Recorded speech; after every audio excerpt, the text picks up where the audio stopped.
I call the Assembly Committee of the Whole to order at 6:01 on November 3rd, 2025. Mr. Brooks, would you read the land acknowledgement, please? We would like to acknowledge that the City and Borough of Juneau is on Tlingit land and wish to honor the indigenous people of this land.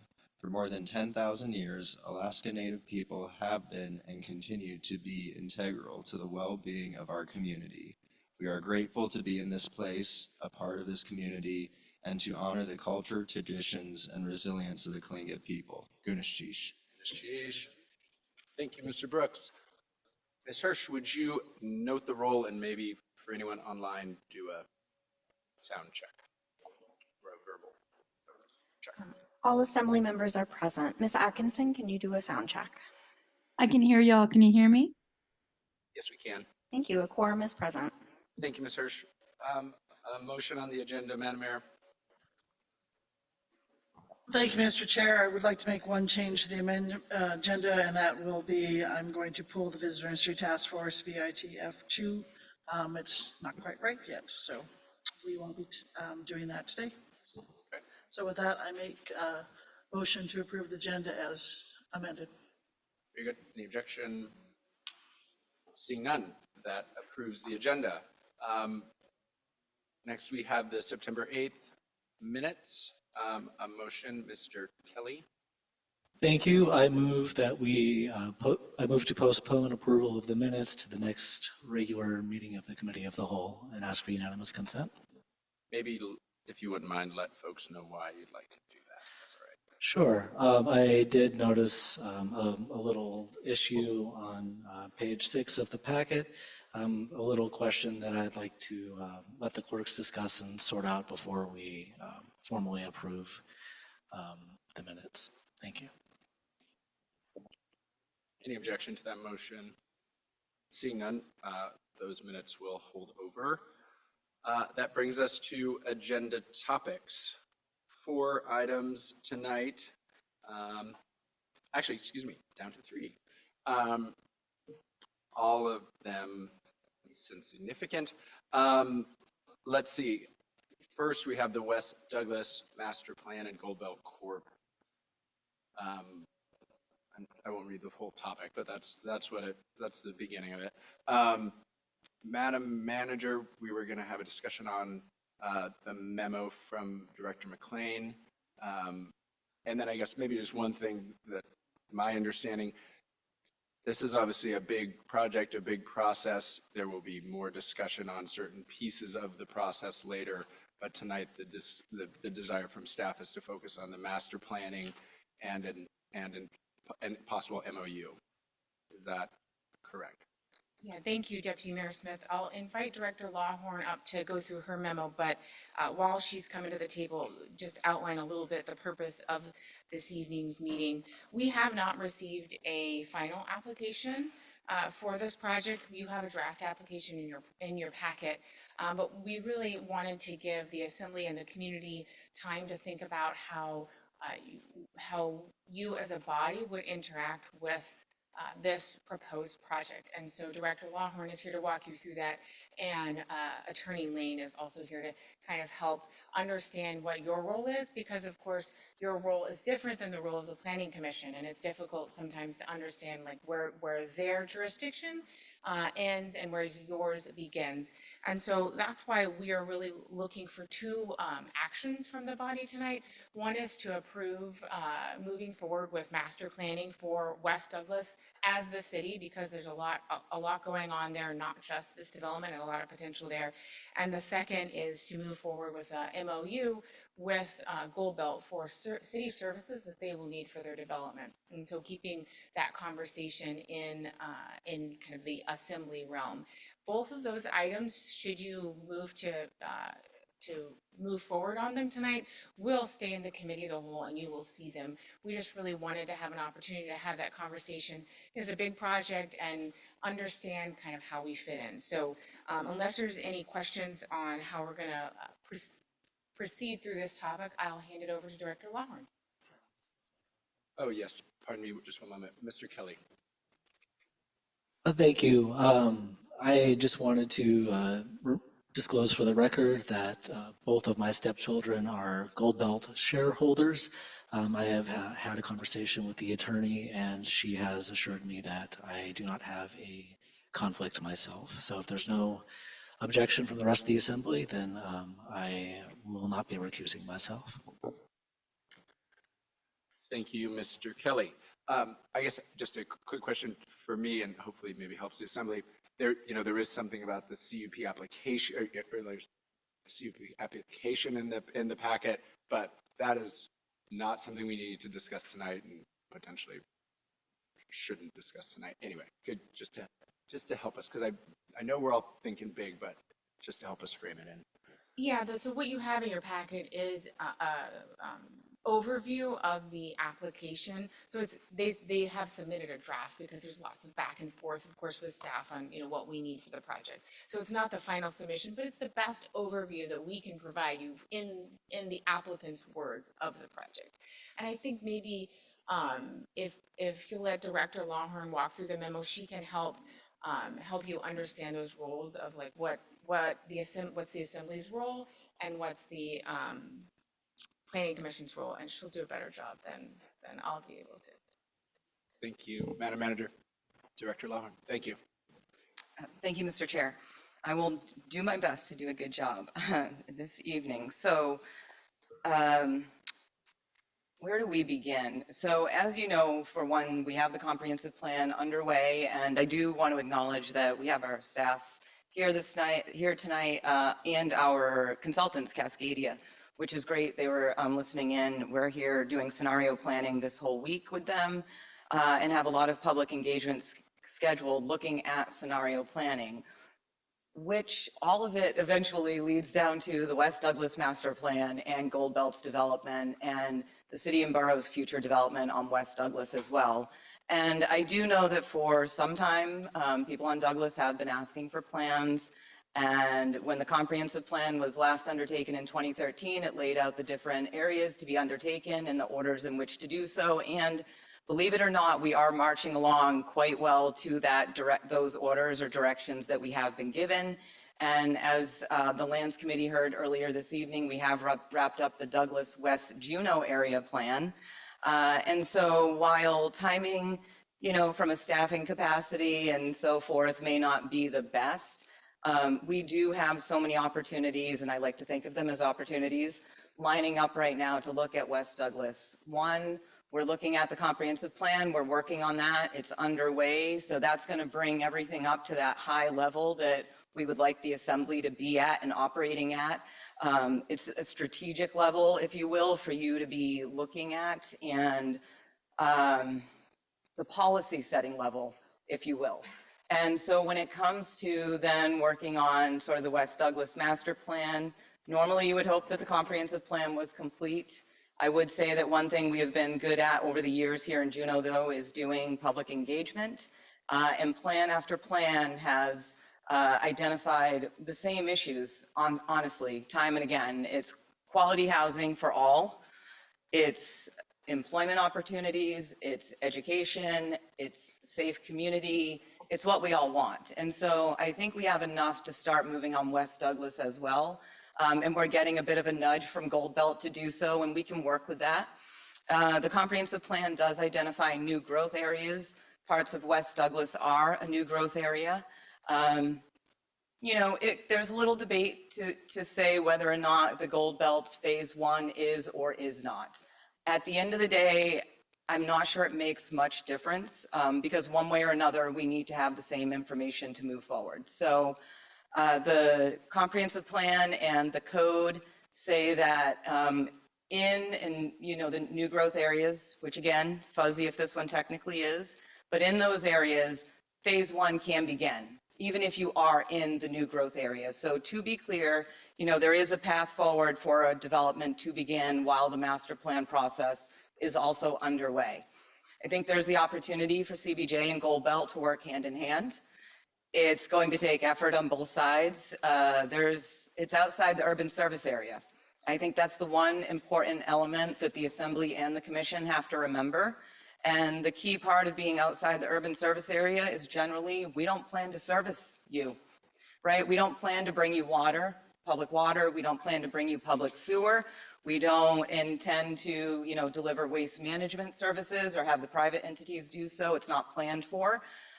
We don't plan for transit. We don't plan for the impacts to our harbors, and we don't plan for emergency services. And so when we stretch outside that urban service area, that's when we really need to be mindful of what those impacts mean. Because it's not just adding a development in the middle of the valley that already has all of those services, that's surrounded by transit and waste management together there, sorry. But it has all those services. So if you think about expanding that out now to West Douglas with one bridge, one crossing, there are major impacts that development could have. And so we just need to be careful to care for all of that. My memo attempts to kind of outlay that path where I see CBJ moving forward on the West Douglas master plan process, and then simultaneously, possibly, Gold Belt moving forward on their development. And I hesitate because, as the city manager mentioned, we still don't have an application to date. And so until that becomes the reality, we can proceed if the assembly directs us to do so on the West Douglas master plan, and by beginning, I do mean beginning. We can gather what the scope should be, if there is a cost associated with it, and what's next, and what does that path look like? What's the time frame? What's the scheduling? Because of course we do have the comprehensive plan and other projects happening as well. I think we do need to continue down that path though to see what it looks like. We need housing. West Douglas is a huge opportunity for that. I will touch just a little bit then where I see the assembly playing your role with the Gold Belt development specifically. And I think that maybe let me take a little step back and explain the conditional use process at a very high level. I won't go into detail. But generally when the zoning code lays out permissible uses in each zoning district, and it will tell you if it's an allowable or by right, meaning you just get a building permit and you're good to go.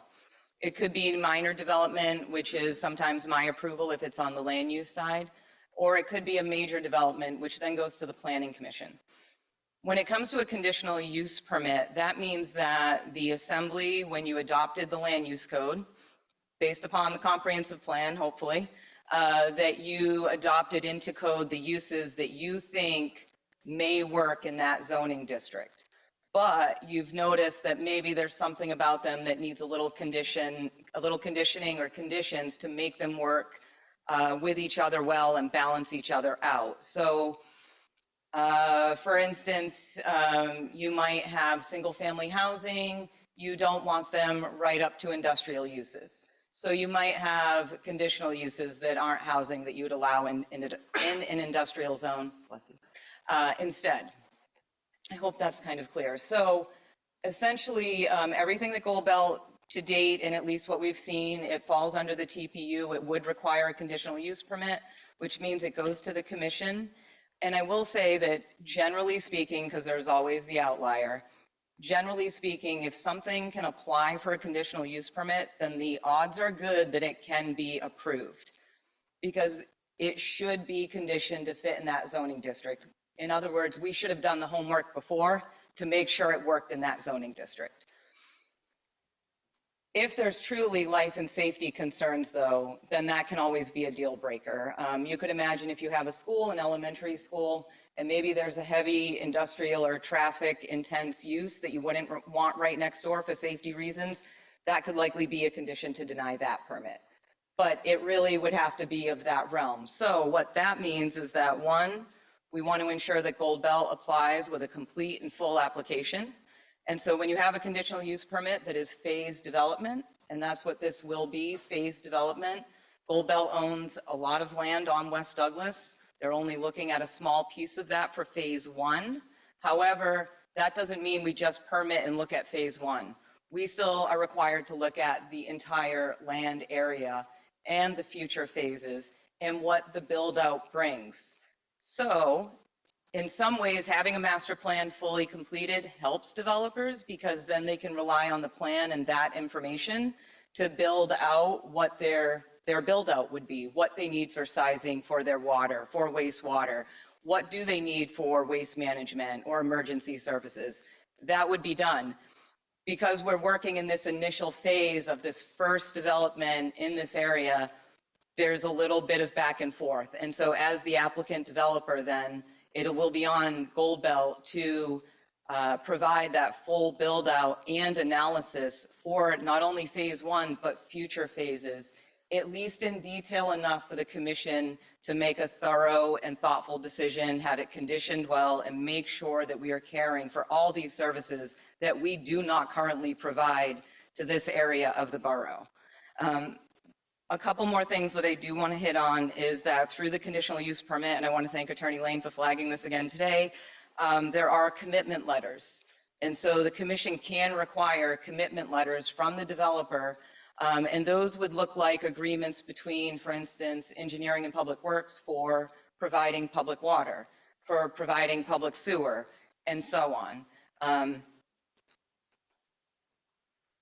At the same time, with a conditional use permit, now taking it back big picture, not just talking about Goldbelt, but going back to the process and where I see you all fitting in. And I'm sorry, I have to take a drink of water.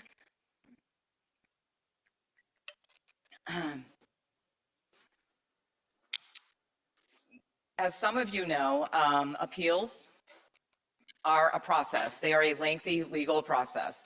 When it comes to the land use code, planning commission decisions, if they are approved, generally go to the assembly, which is one reason you want to sort of reserve yourself so that you can be the appeal hearing body if a decision is appealed by the commission. One way, though, to still have some input, and again, this would be working closely with the law department too, but is through memorandum of understanding with Goldbelt on what services would look like, what does the policy look like for this development out there. High level, I'm using the word commitment again, but it is sort of, what are both sides committing to for this development that needs so much groundwork to get up and running? And how do we do it in such a way that the burden isn't placed on the CBJ, the taxpayers, and the rest of the borough when we expand out in these areas? And the other point I wanted to make too with the assembly, I had it here.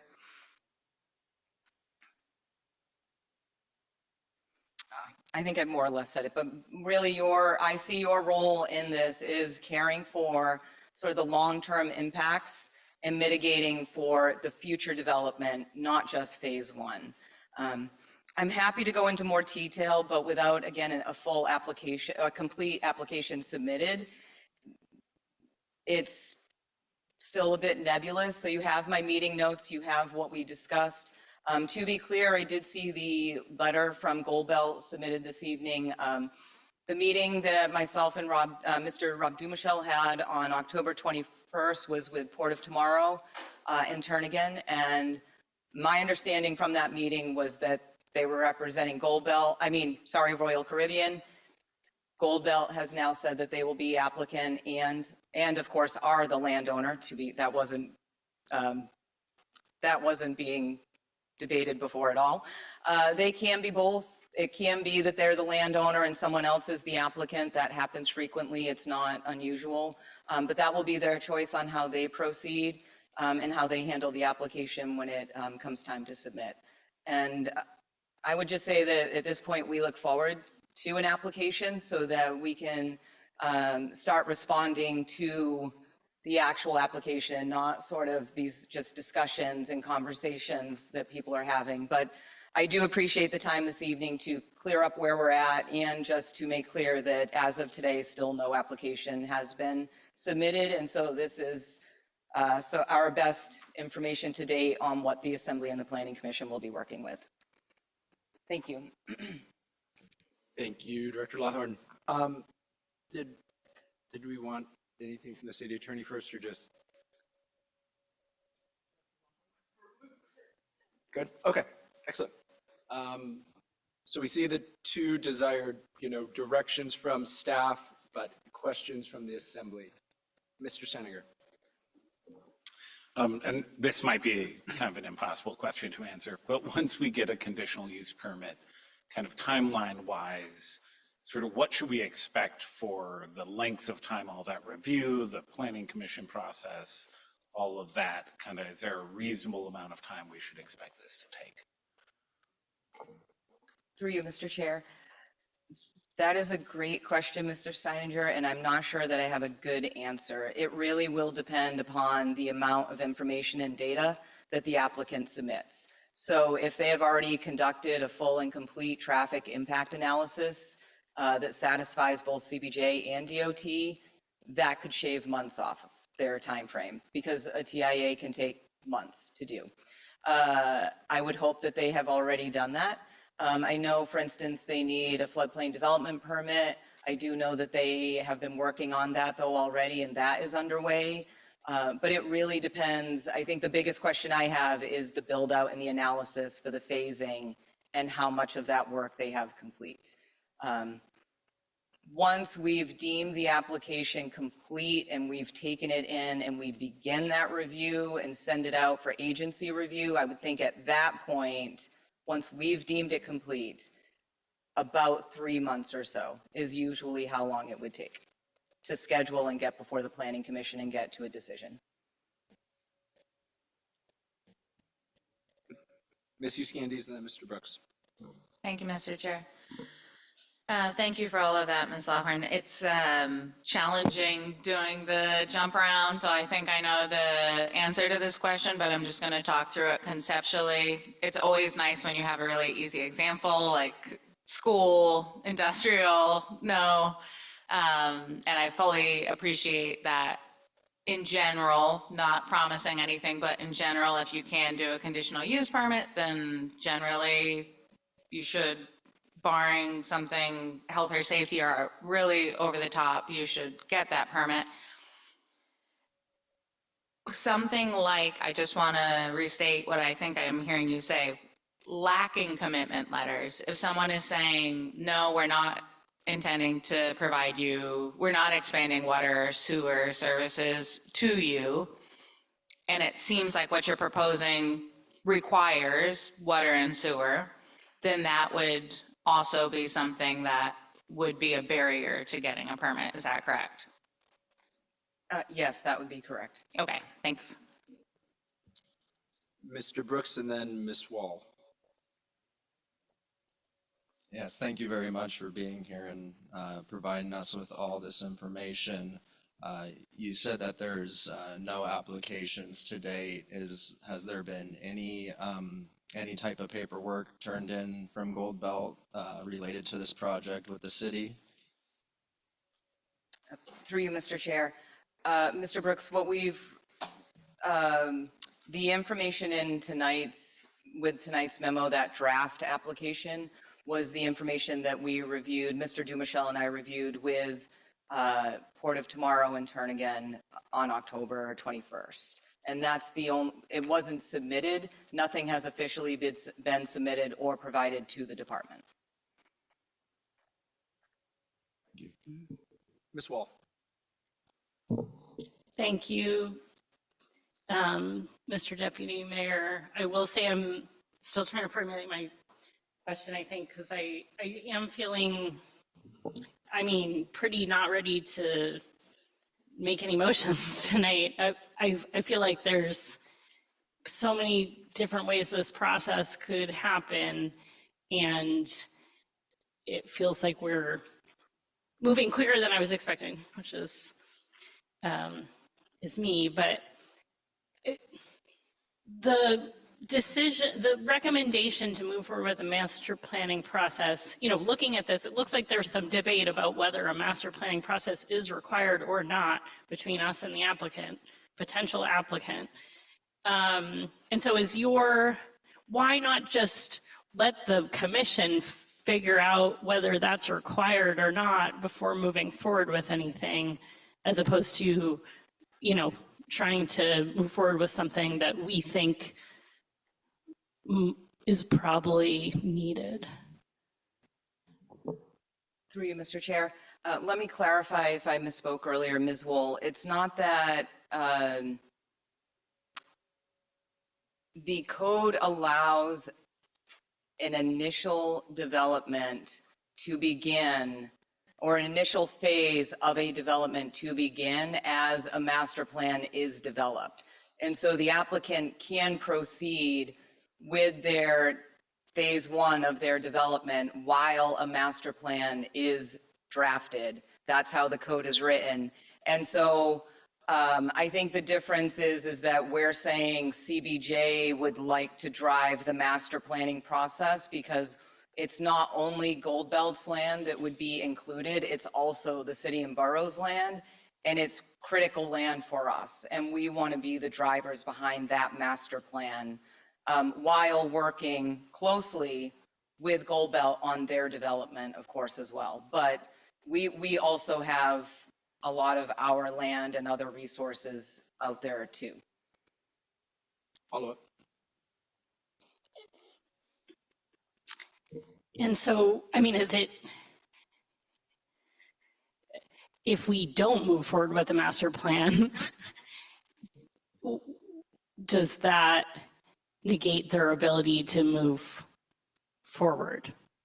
You just said you can move forward with a master planning process at the same time. If we don't, and I'm not suggesting one way or another, I'm just trying to understand, if we don't, does that mean they would not meet the conditions and not be able to develop? And you can tell me if, sorry. Through you, Mr. Chair, I may toss this to Attorney Lane soon to give her a little heads up there, but I think what we have discussed about this is that we have an urban service area, we have a boundary. More or less, we keep services within that boundary, but we have over the years allowed things to occur outside of that without plans per se. And so, you know, we're trying to do our best to mind the code and the comp plan and also be equitable to Gold Belt as well. And so I think, frankly, and in Alaska, and knowing rights here, that we would be hard pressed to say just because there's not a master plan, you can't do your development. I think what would happen likely is Gold Belt would say, well, if you say we need the master plan, then we'll do the master plan for ourselves, and they would create their own. And I don't know that they would necessarily be required to include all of CBJ's land that's not in that same area. And thank you, Mr. Chair. Thank you. Through you, Mr. Chair. Just to follow up a little bit on that, that is correct, right? They can still go forward without the CBJ master plan. They could do their own master plan. There are a lot of avenues for them to take. I just want to caution the body about getting too in the weeds about this right now, just because we are trying to be mindful of big picture ideas, big picture direction, but also be mindful that no matter what happens at the commission, and the commissioners are the expert on land use, and they have a lot of conditions they can put on a project. It's in the code, it's so many conditions. It's like almost so many that they could put on there. We want to maintain this like separation for the assembly and for the planning commission. We're thinking about appeals and thinking about down the road what the body wants to be involved in.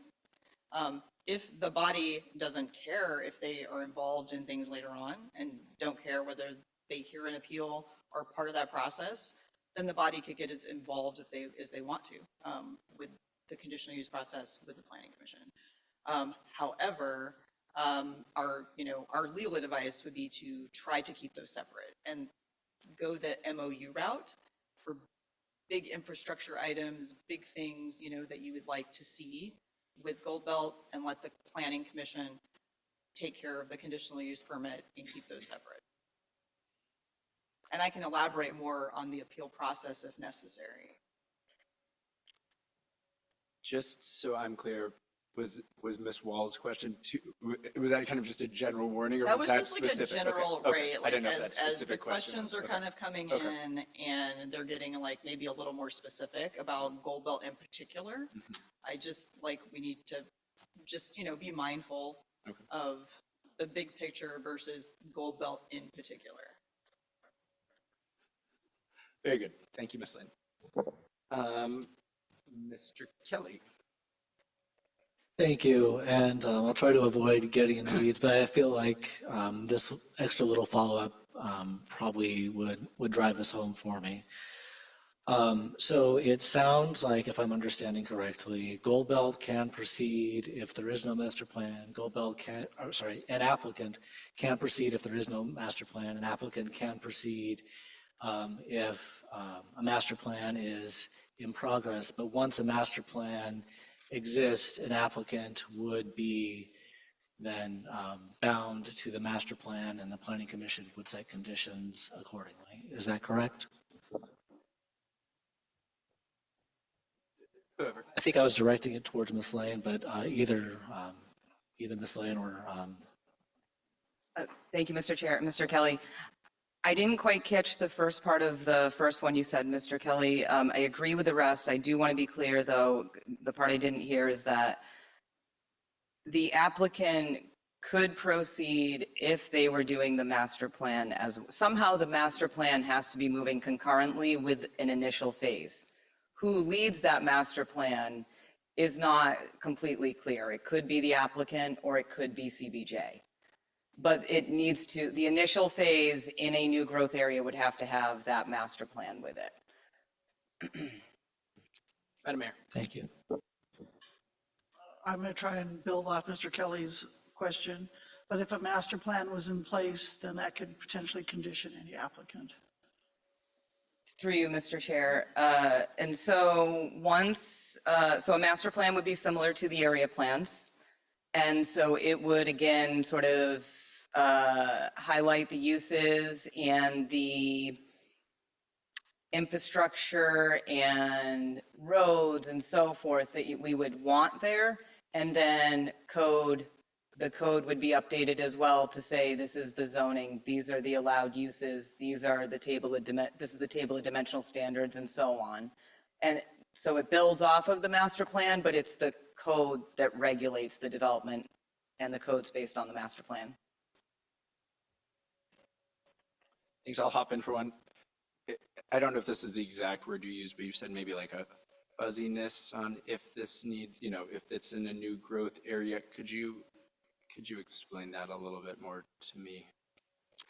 Sure. So, generally comprehensive plans are high level, they're conceptual. And so the plans in them are conceptual as well, and the boundaries in them are somewhat conceptual and blurry, as we say. Unlike, for instance, the zoning map, right? The zoning map is a hard boundary wherever that line is.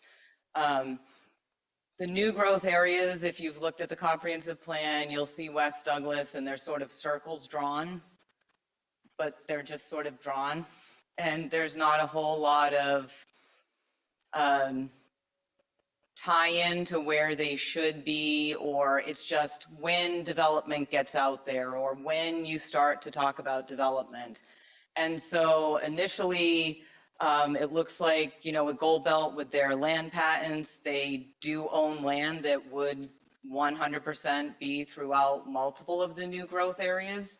And so after a pre-application conference I don't remember when, I'm sorry, off the top of my head, it was a while ago, they pulled out and they've created phase one so that they are outside of what looked to be the circles shown in the comprehensive plan for the new growth areas. So comp plan's conceptual, it's a bit conceptual, but they have pulled it out. And of course, then though, as discussed on October 21st, that's great, you've moved out of the new growth area, but you're still a phase development and all your future phases are in that new growth area. So this is the initial phase, and we still do need you to do the full build out and analysis. So they will be giving us the data and information we need, which will be a good basis for much of the West Douglas Master Plan, along with the information that we get for the CBJ land that corresponds to theirs. So, yeah, I think that answers your question, Mr. Smith. Yep, thank you, it does. I do kind of see these oval type things and it just barely, anyway, interesting. Thank you. Madam Mayor, and then Ms. Wall. So your first recommended motion, could you describe what that actually means? And I'll just read it so the public, I move that the committee of the whole forward the proposed West Douglas master plan process to the full assembly for support. So what are we looking at there? An ordinance? That's kind of a weird are we directing staff? I'm not sure what that means. Through you, Mr. Chair, if I may, and if I could change my mind, because I hear Ms. Wool as well. And so what I'm thinking is, and also looking at the city manager as I say this, is maybe it's more of directing staff to provide an outline of what the master plan would look like, if that would make, I think that was more what Ms. Wool was looking for earlier. And I'd be happy to provide that if that gives the assembly a little more comfort in what we're discussing tonight. And give you that bit of a process, and then also likely what we think. If we have time, I will say we have a giant week this week with comp plan, but I think we've also talked about what would the scope look like, and also any budget, if there is any budget needed. So we could work on that for the assembly if that was more in line with what you're thinking is this evening. Ms. Wall, did you still have a question? Very good, go ahead. Other question I have, is about kind of where this would have fit on the priority list had we not had this Gold Belt project come up. I don't like the idea of a developer driving our capacity and our timeline on things, and I feel like we, since I've been on this assembly, we've been saying can't develop out there until we get a second crossing. And so I'm a little like, why the change in kind of strategy? Do you feel like this was kind of the next logical step anyways, and now it makes sense to do it because we want to be proactive? Or, and what are we not doing as a result, if we do move forward on this, if we weren't planning on it? Madam Manager. Thank you. I just want to address the need for master planning in that area as it relates to the city and borough of Juneau.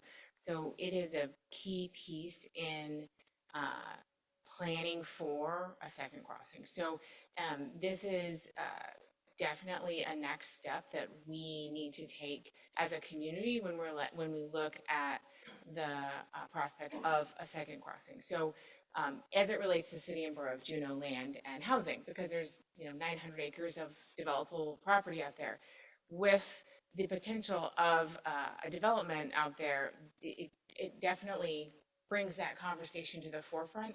And I think what we're looking from you tonight is the Assembly's interest in driving that conversation, and that's why we're looking for a motion of support, because it's important to know that, like, are you interested in having that conversation of a city-led master planning process or not?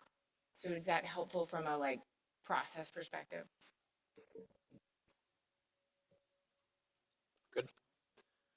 I guess I just had one question, and that's,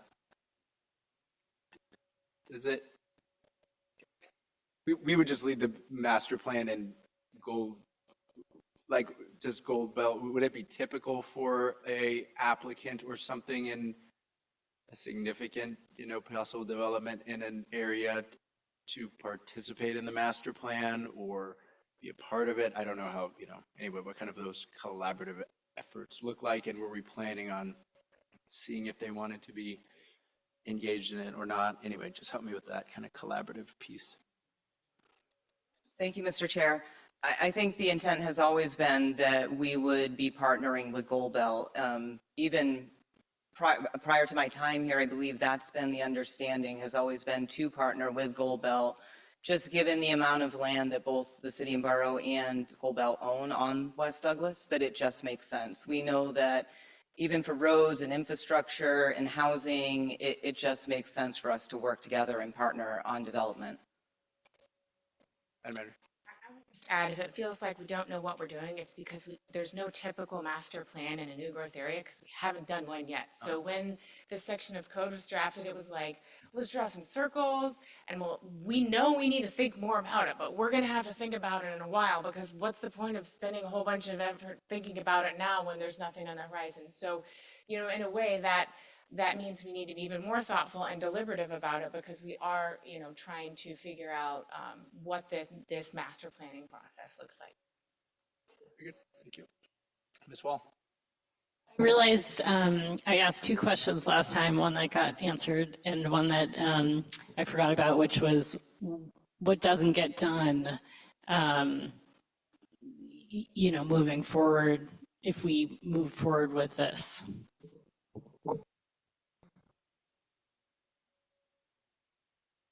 Through you, Mr. Chair, I think that would be probably a conversation to be had with the city manager, and I would think the assembly at your retreat. I think priorities will have to be discussed at that point. But that being said, it's a priority project, and beyond Gold Belt, it is critical for housing in Juneau. It just is. It's the land that's remaining that's truly buildable. And so I do believe it warrants attention, and I think that we have functions that we're trying to figure out right now currently and how to staff them and how to best align staff. And so it may look like a realignment. I'm not sure, Ms. Wool, but I'm happy to look at it. And I think that if the motion is drafted, as stated a little bit ago, that we can work on those answers. Very good. So I was hoping maybe it would happen when you come back, depending on what the motion is. Ms. Candies. Thank you, Mr. Chair. This is all helpful, the responses to those questions and helping me think about it. In poking a little bit more about the importance of this process to Juneau's interests in that land, because we have a lot of that land and it's natural that we would work with them as a partner. We've had much more momentum more recently with the second crossing to where we got a little funds and did we've been taking little baby steps for the first time in a while. Could you characterize where this process would have fit in a hypothetical world where Gold Belt wasn't doing this process? And if you could say, no, I don't deal in hypotheticals, but if someone could take a stab in that, I'd appreciate it.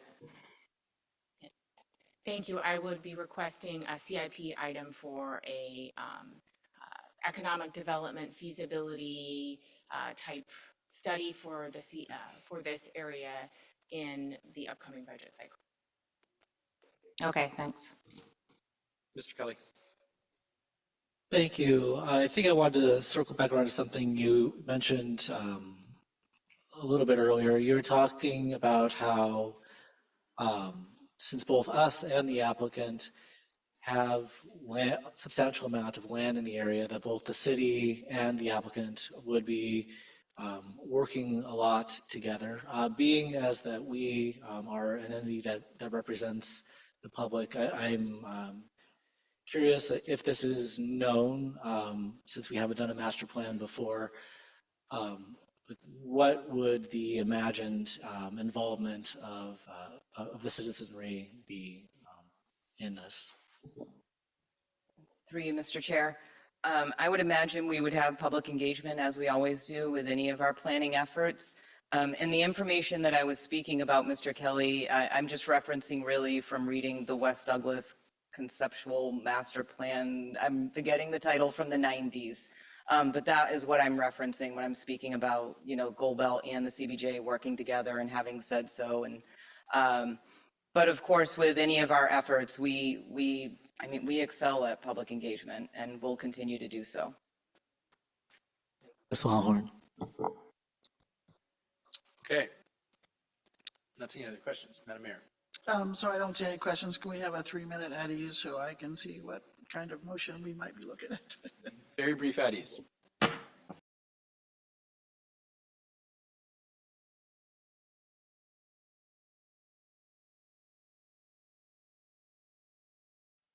And we are back. Madam Mayor. Thank you. So I move that we direct staff to provide a scope of work, including a process and budget for the West Douglas Master Plan, and bring it back to the Committee of the Whole. Thank you, Madam Mayor. You've heard the motion. I see some confusion, Ms. Wall.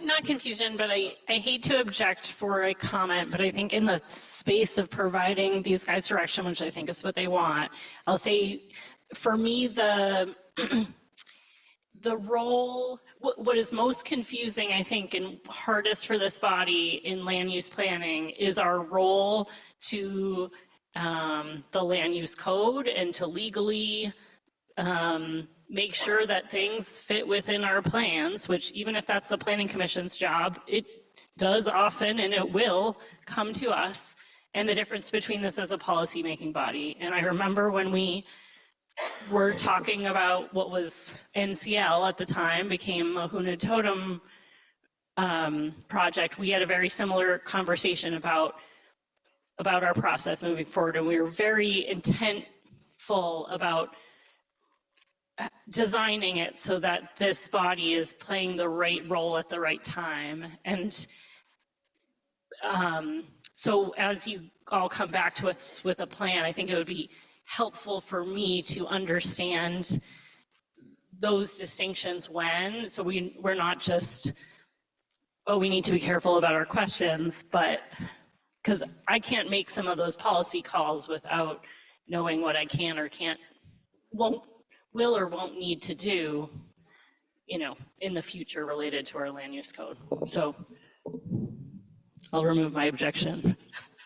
And maybe we heard that, and I'm sure there's others that have similar, I have similar questions, and maybe it's conversations with certain key staff. Anyway, if we take a note, and maybe we can, however's the best way to provide that information, again, with some of the big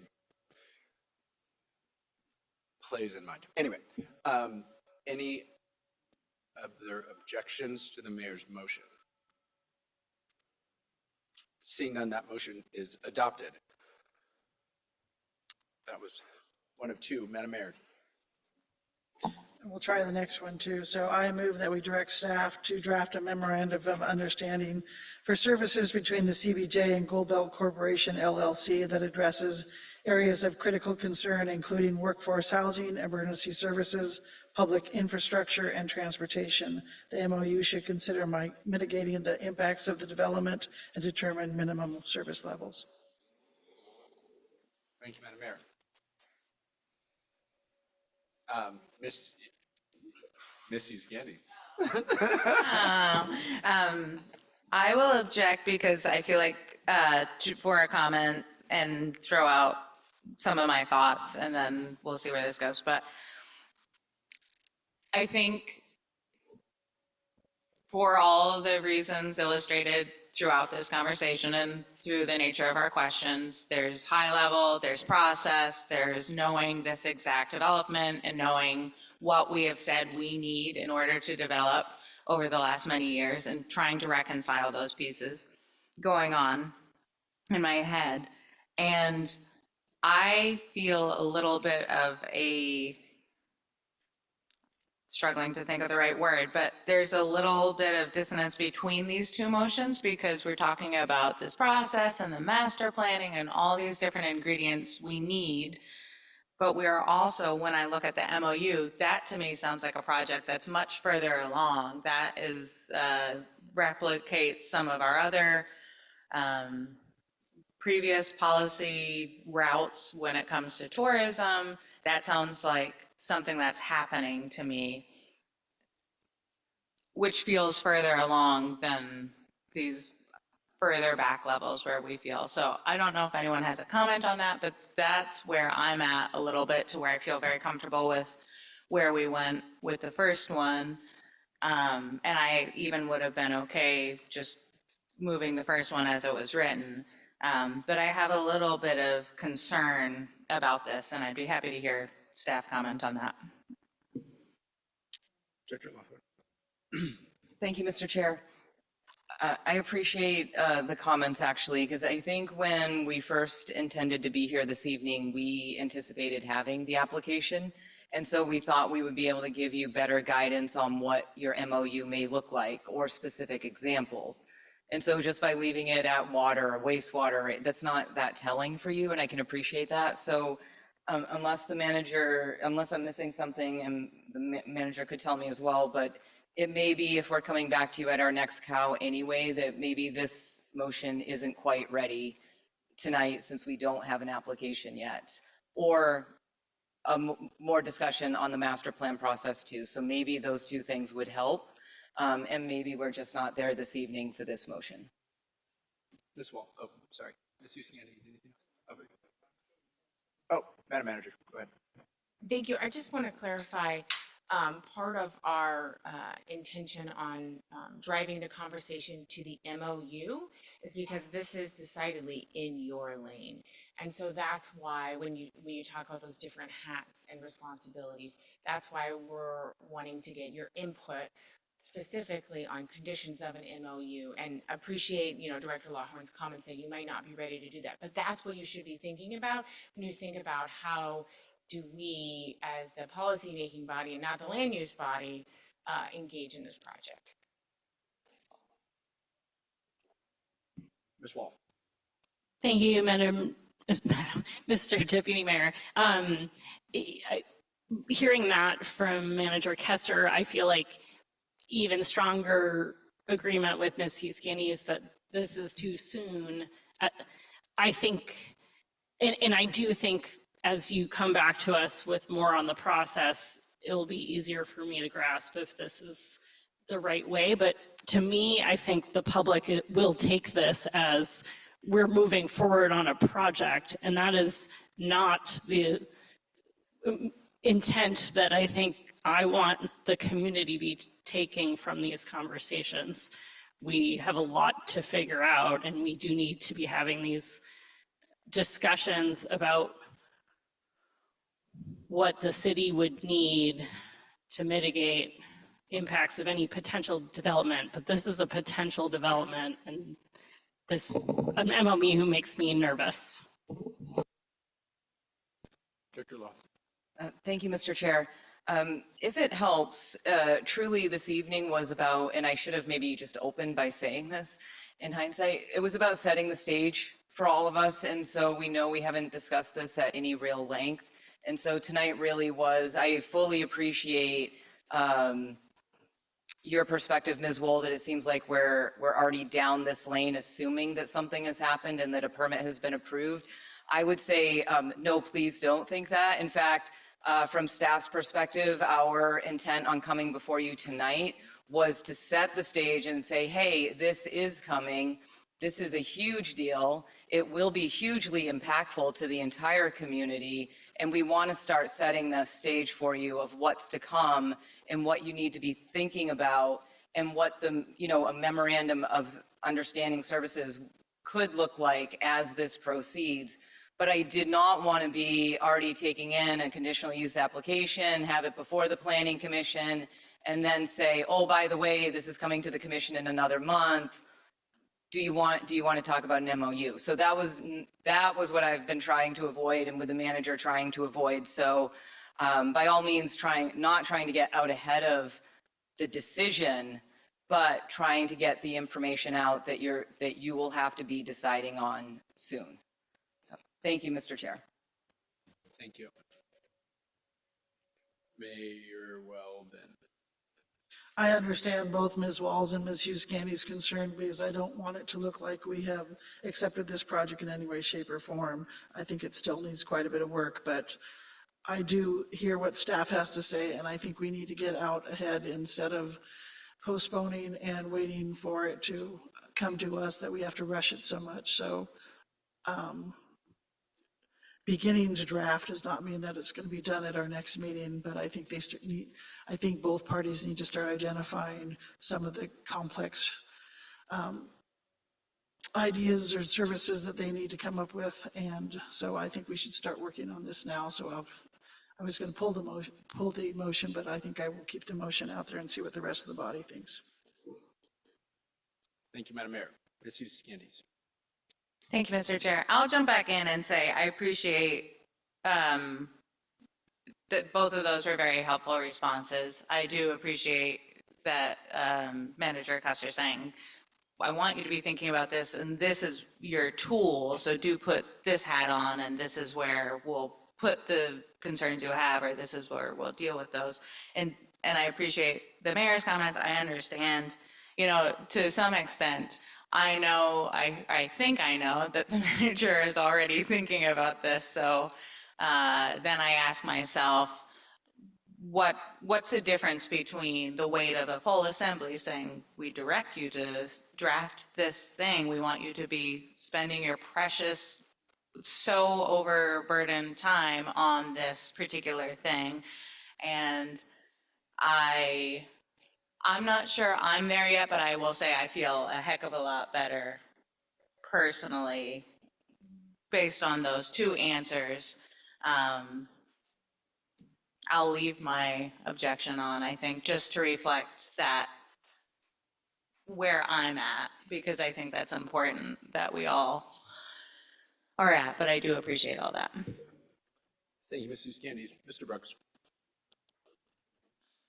Thank you. I see that most of the stuff that was in the requested motion for the MOU is more related around infrastructure, and it seems like infrastructure is going to be the thing that gets applied to any type of development that's out in the area. So is there a way to,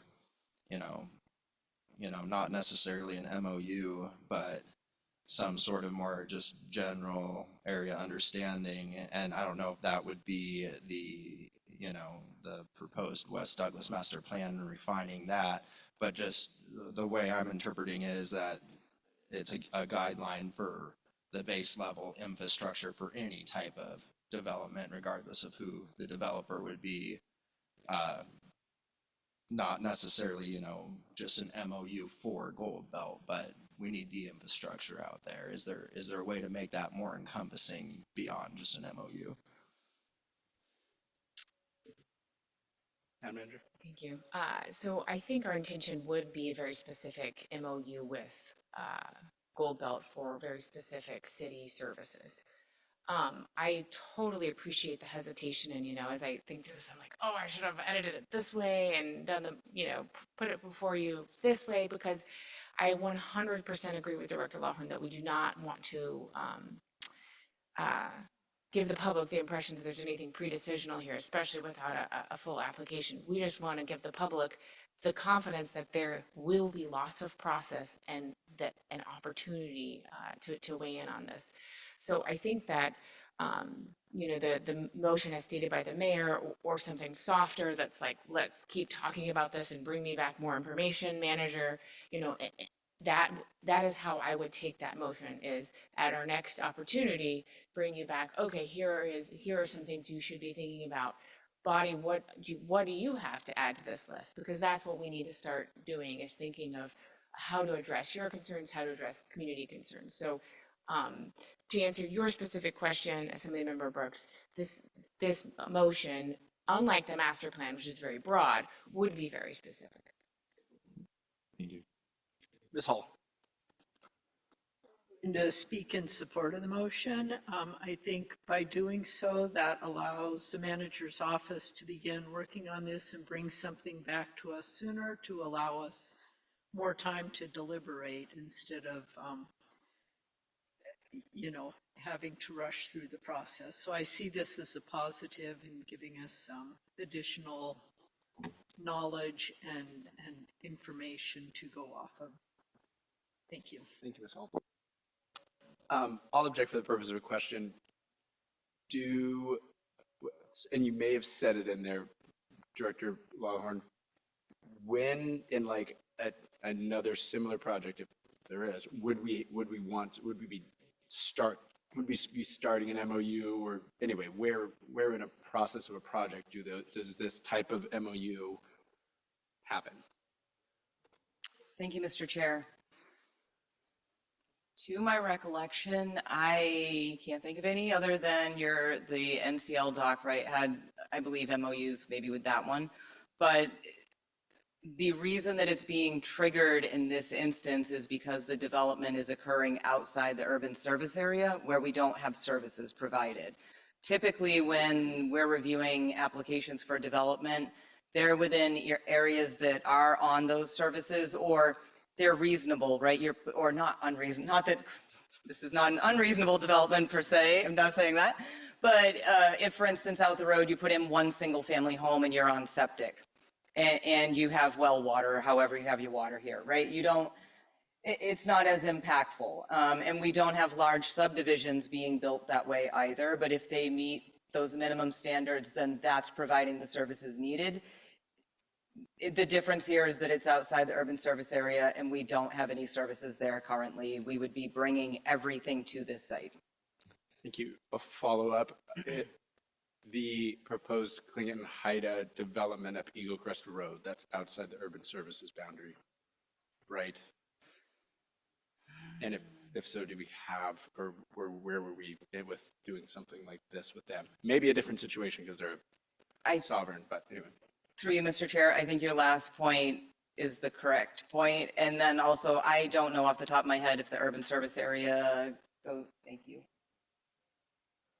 They are outside of it. Thank you, Mr. Barr. Madam Manager. Not to squirrel, but you are correct that CBJ treats that as sovereign land, which is why we have not engaged with them in any planning process. I will say that we have engaged in conversations with them about a similar memorandum of understanding. So it's not that we haven't started having those conversations with them. And so there will be something of that nature. It's not going to look exactly the same because of the government to government relationship, but there is an acknowledgement of those services. Very good. With that, I will maintain my objection because I understand the need to do this at some point. It seems like, anyway, it seems like it's something that can be done later. I understand and agree with Ms. Wall and Ms. Hughes-Candies in terms of,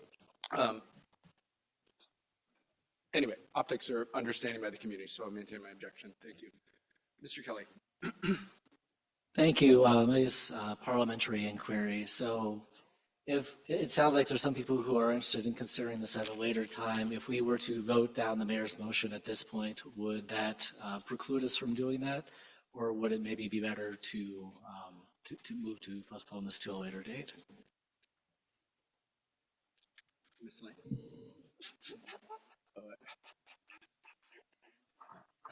It's to the chair, it's up to the body and what you want to do.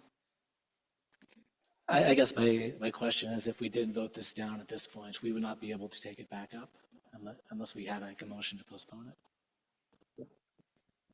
I think he's saying, we've heard in the past that sometimes when we vote down a motion, it, can kill it for good or whatever, but it seems like we probably have some other ways to word it that we could put a fresh take on it. Correct, it can come back. It will be able to come back. So I think It's not dead. It's not dead. At least my understanding is if I vote against this, it's never that we're going to engage in an MOU on this Correct, project. that is Okay. correct. Yeah. Yeah, thank you. Further questions or objection? Mr. Brooks. For the purpose of a question, just on a hypothetical, what would be the instance if Gold Belt was to develop their own private infrastructure, private emergency services, and essentially make it to where they would meet all the requirements internally? What would that mean for CBJ? Ms. Lawhorn. Thank you, Mr. Chair. I think, it's always a possibility, I suppose, that a private developer could do so in this case.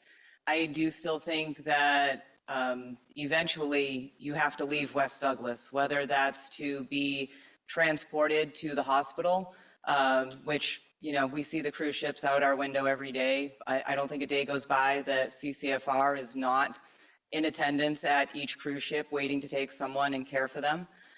So you'll be on, I would imagine that they're either using CBJ or DOT roads. They'll still be using our hospital. They'll still be using Juneau International Airport. They'll still be impacting medical flights and other services. Even if they hire their own, I would ask, what's the impact then to our own? You know, are they pulling from CBJ staff? So even if they're staffing their own, it could still be detrimental to CBJ and more importantly, to the community, not just about the city government, but to the community at large. It could be impactful depending on how their development proceeds. Thank you. Very good. Seeing no further questions, we have a motion and objection. Ms. Hirsch, would you please call the roll? Motion to direct the manager's office to draft a memorandum of understanding. Madam Mayor. Yes. Ms. Huskandis. No. Ms. Wool. No. Mr. Brooks. Yes. Ms. Atkinson. No. Mr. Steininger. Yes. Ms. Hall. Yes. Mr. Kelly. No. Deputy Mayor Smith. No. Motion fails. 4 yeas, 5 nays.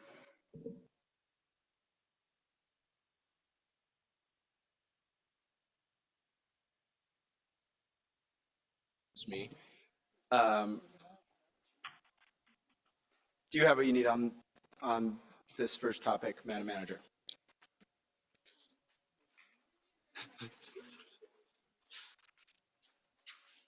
Thank you, Deputy Mayor Smith.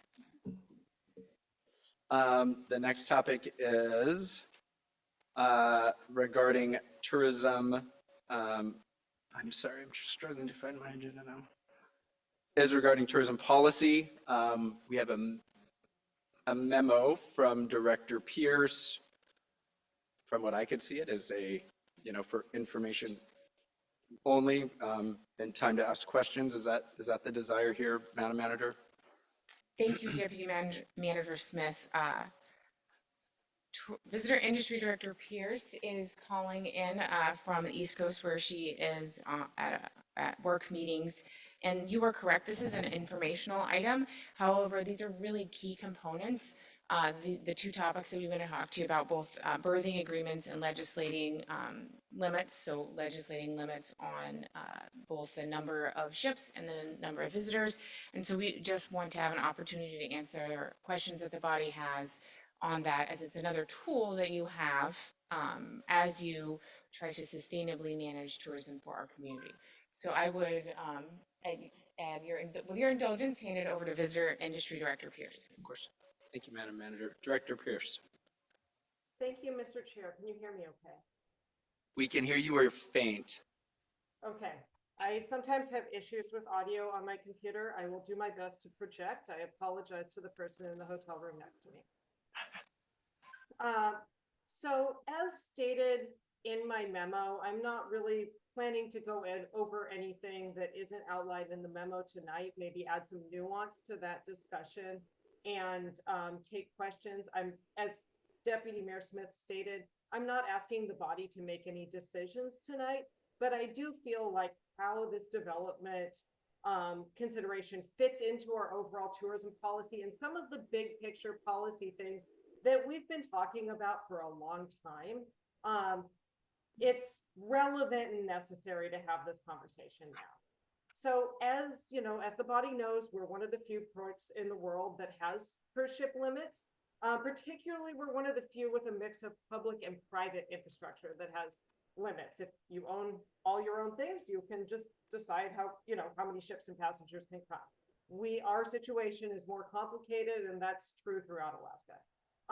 We currently have 2 negotiated limits, a 5-ship limit, and daily passenger caps. We also have a behavioral MOA. Those are all negotiated, they're voluntary agreements, and so far they've worked. The way that those agreements have ultimately worked is cruise line agencies does the scheduling in the region for ships. Those agreements are a constraint that cruise line agencies applies when they're conducting scheduling. No more than 16,000 passengers in Juneau, 12,000 on Saturdays, no more than 5 ships on Juneau. Sorry, you can't bring your ship. Sometimes they reach out to me to resolve a conflict, and sometimes then I'm the one who has to say, no, I'm sorry, you can't come to your dock, to our dock, that makes us over our limit. So that's kind of how that process works today. And to be extremely clear, these limits apply to the entire borough. I know there's been some discussion about whether they're just for the downtown harbor area.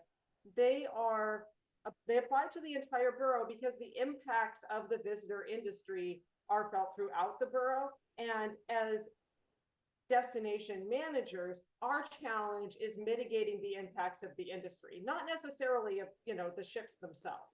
It's the passengers on those ships, where those passengers go, how they spread throughout our community, how they impact us, how they impact residents, how they impact other agencies. Our roads, our trails, the Mendenhall Glacier, etc. So our community surveys and other public outreach data have shown continual support for these limits. And we have a few years of data supporting that the community wants to see some parameters around cruise tourism in our community. Director Lawhorn has presented CBJ's permitting, planning, and multi-agency review process for the Gold Belt development. I know we didn't really dive into the multi-agency review piece. I think I can talk about that a little bit within the parameters of what we're asking the Visitor Industry Task Force to do, because I think that's important. I think how tourism impacts not just CBJ, but state roads and the U.S. Forest Service and other agencies in the community is important and relevant in the discussion about kind of how we manage our visitor capacity. So as noted in my memo, there are 2 policy considerations to bring to the Assembly and the public's attention this evening. And first, the original Visitor Industry Task Force. I know it's been 5 years and we're talking about VITF 2.0, but we're still working off of the policy recommendations made by the first VITF, and which concluded in 2021. It happened right as the pandemic was happening, and I think we finally approved it after we all went on lockdown. But they recommended that the CBJ take a more active role in ship scheduling. That discussion has kind of evolved. As I mentioned, this work is currently done by cruise line agencies of Alaska. They do a great job doing it, and it's a tough job trying to figure out how ships fit into all the ports in Alaska. And they use this historical priority berthing system that's actually based on the 1980 CBJ ordinance. I think what is happening today has strayed very far from the ordinance that it's based on, but it's a system that basically says cruise line X has priority at dock Y on Wednesdays because they've been calling on that dock on Wednesdays since 1952.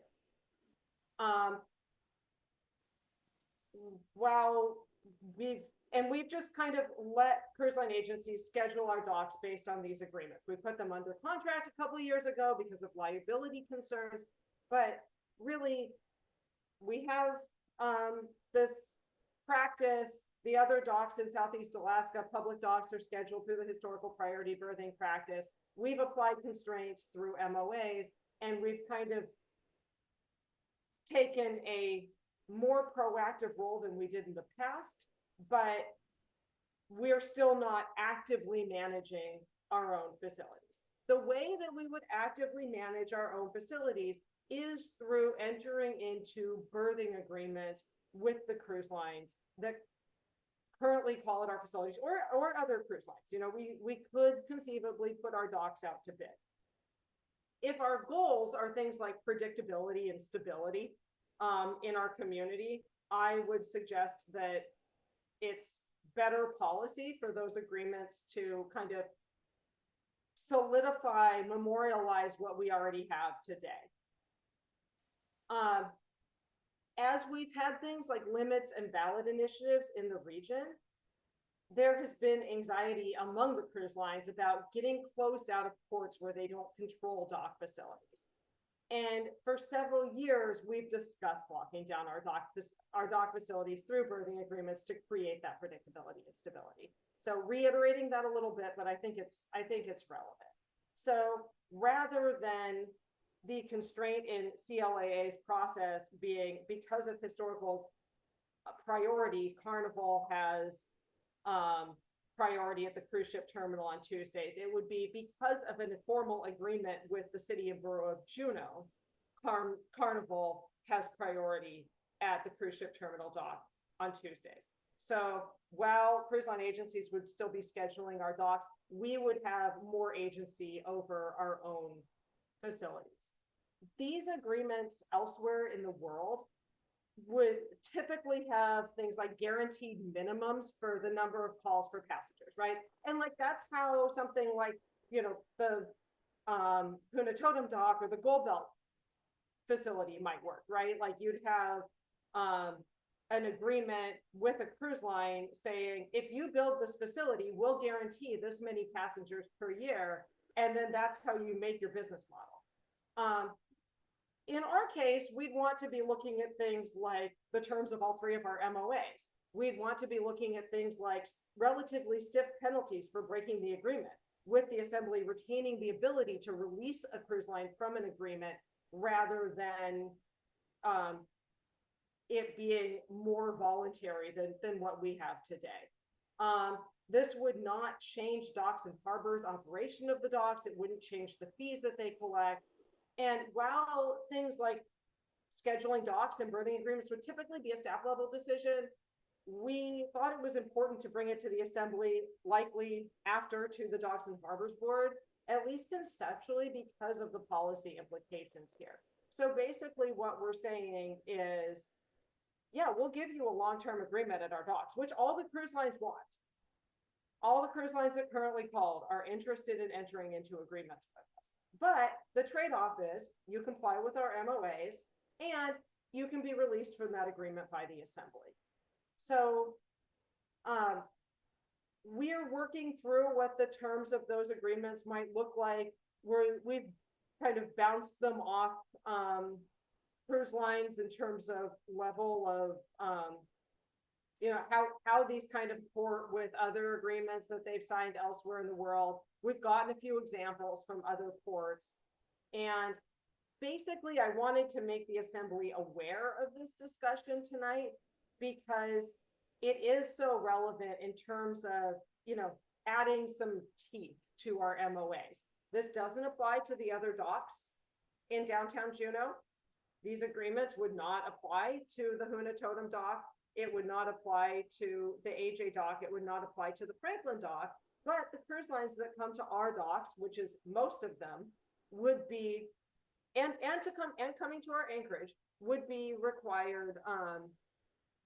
Actually, scratch what I just said about the anchorage. I don't think we would do that because likely ships at anchor would be going to a future Huna Totem Dock relatively soon. But they would be subject to the terms of these agreements, which means compliance with our MOAs.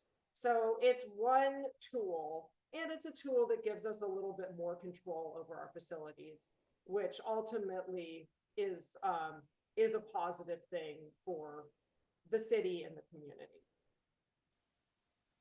Would you like to take questions or do questions and answers on this, or would you prefer that we move on to the second topic and we can talk about all of it? In my mind, it would be easier to do it by issue, I think. So Okay. If that works for you, Director Pierce, maybe we can take questions. Absolutely. Whatever works for the body. Very good. Questions from the Assembly on berthing agreements? Mr. Steininger, Ms. Hughes-Candies, Ms. Wall. So I guess my question's on the historical berthing agreements. And it sounded like you said that we're going to, take those existing historical bursting agreements that have gone back to the like 1950s, and we're going to memorialize them going forward as kind of our starting point for scheduling and for moving forward with these direct agreements. Is that correct? Yeah, so the historical priority berthing is not an agreement. It's basically a framework that is used by cruise line agencies to schedule the facilities. But what we would be doing is using the current schedule, our current customers at our current facilities, and offering them the space first, because our policy direction at this point is predictability and stability. Of course, if a cruise line wasn't interested in that, we could certainly put our facilities out to bid. Follow up, I guess. I'm trying to think of how to ask this as a question. I'm thinking about, there's been a lot of changes in, the cruise lines that come to Juneau. And, we had a cruise line come and speak to us a couple of months ago that is, looking at coming to Juneau in the future. And, there have been a lot of changes there. And I'm curious why we're not kind of adapting to the market on a more regular basis and sticking with, kind of a schedule that was set in the 80s. And, when I think about other areas where a public facility is being used by a, third party, we routinely go and put it back out to bid and do concessionaire agreements that get reviewed every 5 or 10 years to ensure that, one public resource isn't, held by a single for-profit company in perpetuity. And I'm just trying to understand the public good of continuing with the historical bursting priorities, or whatever the term is. Director Pierce. Thank you, Mr. Steiniger. And through the deputy mayor, there's a couple of reasons for that. First, these are 5-year agreements, so it gives us an opportunity to kind of test the efficacy of doing berthing agreements before completely disrupting, or before we made a decision on whether or not to completely disrupt the region. Two, it would, if CBJ putting our docks out to bid and changing how Juneau operates would disrupt the scheduling of the entire region. And so I would be more comfortable as a policymaker moving forward with 5-year agreements, preserving what we already have, while working with the other ports in the region through Port Communities of Alaska to develop a regional strategy and have a proactive discussion about our future as a region and how berthing works in the region, instead of kind of blowing it up, to say, in kind of one fell swoop at a time when we're trying to use this as a tool to promote stability in our port. And currently, the lines that are coming to Juneau, the new lines, they have the opportunity to use the anchorage. They're fitting in at the Huna Totem Dock when that's built. Right now, within our current capacity, we do have space for those other lines. Thank you. That helped a lot. Thank you. Very good. And just to add one thing that I think is relevant, cruise line agencies uses that historical priority berthing throughout the entire region. So it's not just a Juneau thing. It's like the framework for the puzzle that they put together for scheduling all of Southeast Alaska. So us making that move would be pretty destabilizing. I had Miss Uskandis and then Miss Wall. Thank you, Mr. Chair.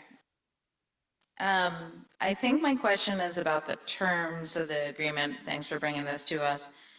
The oversight authority we have allowing the assembly to release the cruise lines from an agreement if there is another dock. If you could just speak to that, if I'm full of hypotheticals tonight. if within that 5-year time limit, you have the assembly say, no, 5 ships isn't working. We want to use our docks as a tool. Thank you so much for birthing with us. But we're releasing you. Have a nice day. If you could speak to how this would work with that. Thanks.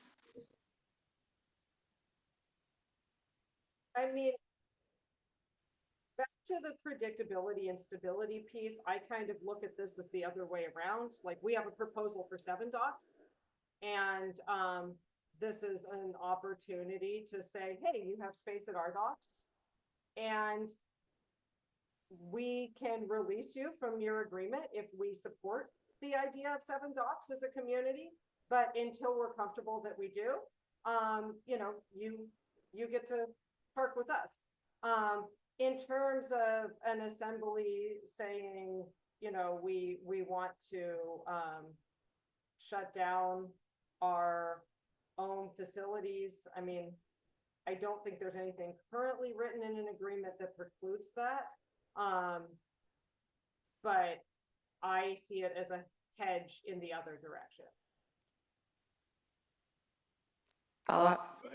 I appreciate that, and I understand that, and that I see as the value in this. But I will just say that for me, it's important in maintaining, that is a goal of predictability and consistency at this point. And a lot of what we do, you do knowing that every year there's an election and you could have as many as 3 seats. So it would, cities work in longer timeframes, and so we have to work in longer timeframes. But it would be important to me that we also do maintain that, because I like hedging and I like having a strong defense, but I think it's important to maintain your other tools and make sure you're not tying your hands. So that's why I wanted to ask that question. Thank you.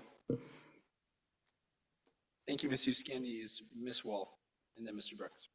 I think I'm going to hold my question. Thank you. Mr. Brooks. Thank you. On the MOA that we currently have, it doesn't include all the cruise lines. And like Mr. Steininger was saying, that the industry is evolving and growing. And as new cruise lines come about, how are we going to work towards establishing relationships to where it's symbiotic, to not have a huge impact on the community, or with the ones that we do have, or sorry, just that first part. Thank you. Director Pierce.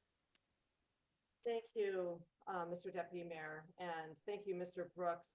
The new cruise lines that are calling on Juneau in 2026 have committed to signing our MOAs. So we will have MOAs with all the major cruise lines calling on Juneau.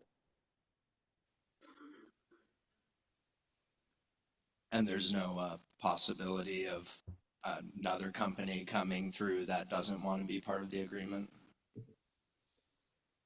Right now, we don't see anybody, sorry, through the chair, right now, we don't see anybody on the horizon that is another big global cruise line planning to come that's not part of the agreement. But I also would add that, again, these agreements act as a constraint within the scheduling for cruise line agencies. So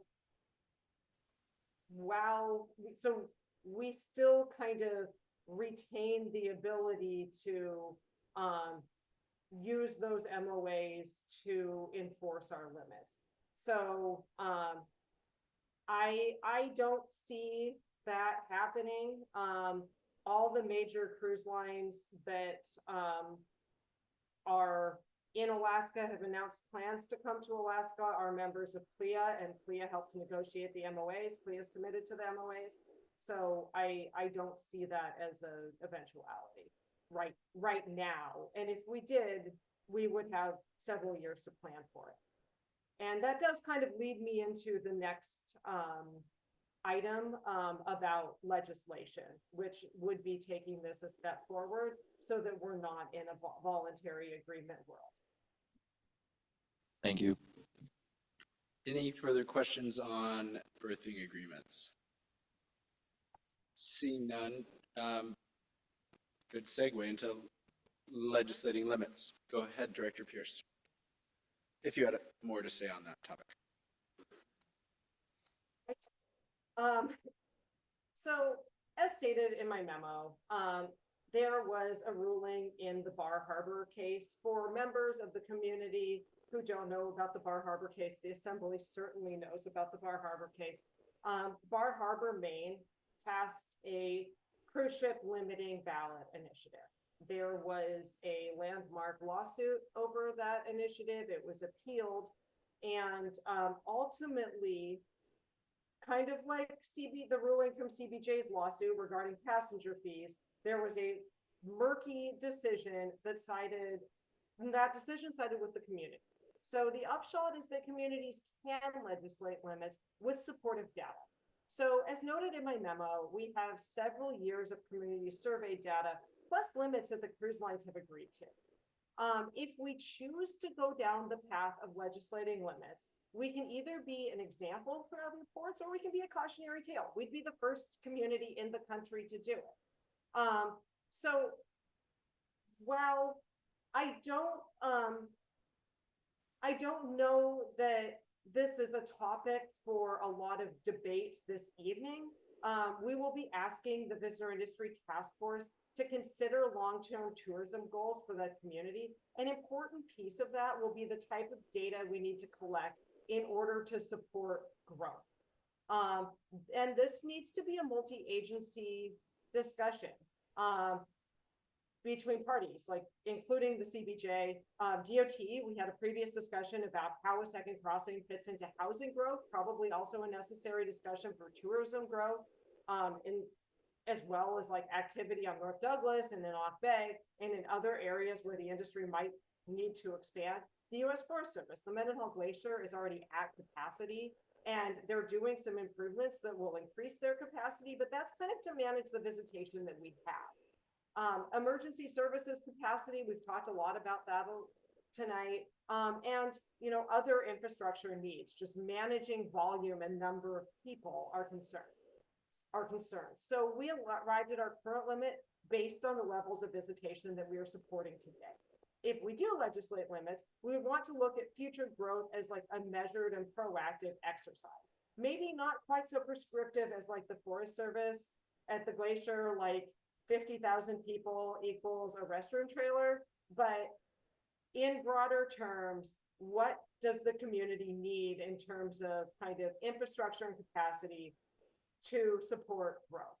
And that could be growth, within the limits that we have today with 5 docks. That could be additional docks. And so while we're not asking you to make any decisions tonight, we'll come back to you further as the Visitor Industry Task Force discussion progresses and have kind of a nuanced discussion about whether legislation is something that we want to pursue as a community, kind of legal opportunities and constraints, and what that might look like if we do choose to go down that path. However, I think it's important to bring up the concept of legislation and the Bar Harbor ruling in the context of the conversation that we're having tonight, because it is so directly relevant. For many years we've pursued on this negotiated agreement track. Sitka has a negotiated agreement as well, because this was considered legally untested. Now it's been legally tested. You have an analysis in your packet from the Alaska Municipal League. We have some options for moving forward. This is something to discuss and consider over time, but I believe it's important in this context to introduce the concept. Thank you, Ms. Pierce.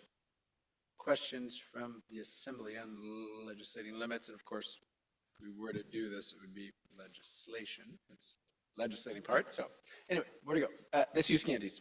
Thanks, Mr. Chair. Ms. Pierce, I just wanted to make sure I'm tracking along with you.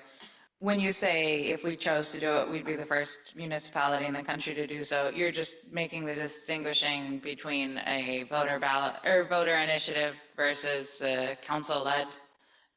Is that correct? Thank you. Through the chair, yes, that's correct. We would be the first municipality to do a council-led legislation. Okay, thank you. And also, we would be the first municipality to be legislating limits that are supported by the industry, and I do think that's a distinction as well. Ms. Wall. Thank you, Mr. Deputy Mayor. My question is for you. I know we have no action plan tonight, but do you envision space for those who want to make a comment, at some point on this topic? You know, Ms. Wall, this is an agenda item, so we know they can be live. And if people would like to speak, they're welcome to. Also realize the memo said no action needed, so understandable if you don't, anyway, no requirement to do so. So I'll wait to see if others have questions, but I would love to speak at some point. very good. Thank you, Ms. Wall. Were there other questions on legislating limits? Mr. Brooks. On the Bar Harbor case, do you know how much they had to spend in litigation against that on the municipality side? Through the chair, I don't have the exact figure in front of me, but it was 7 figures. Sorry, what was that last part, Ms.? I said, I don't have the exact number in front of me, but it was 7 figures. I can get that information for you. Okay. Thank you.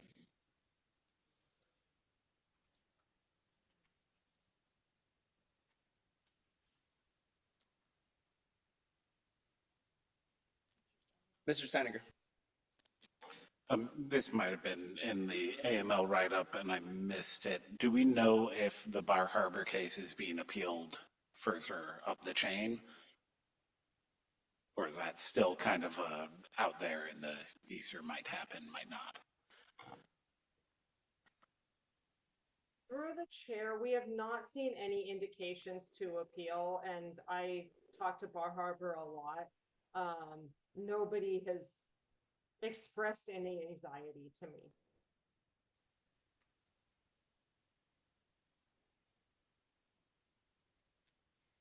Further questions on the topic? Any comments? Ms. Wall and Mr. Kelly. Thank you, Mr. Deputy Mayor. Just a few things. Thank you for bringing this topic to us. I think it's a good time to have it because I'm having the opposite reaction as I had to our first conversation, which is like, we need to be, doing this as quickly as we can. To me, if we can tackle this before this body has to make decisions about Gold Belt development, I just think that's going to serve everyone, no matter what you feel about the issue.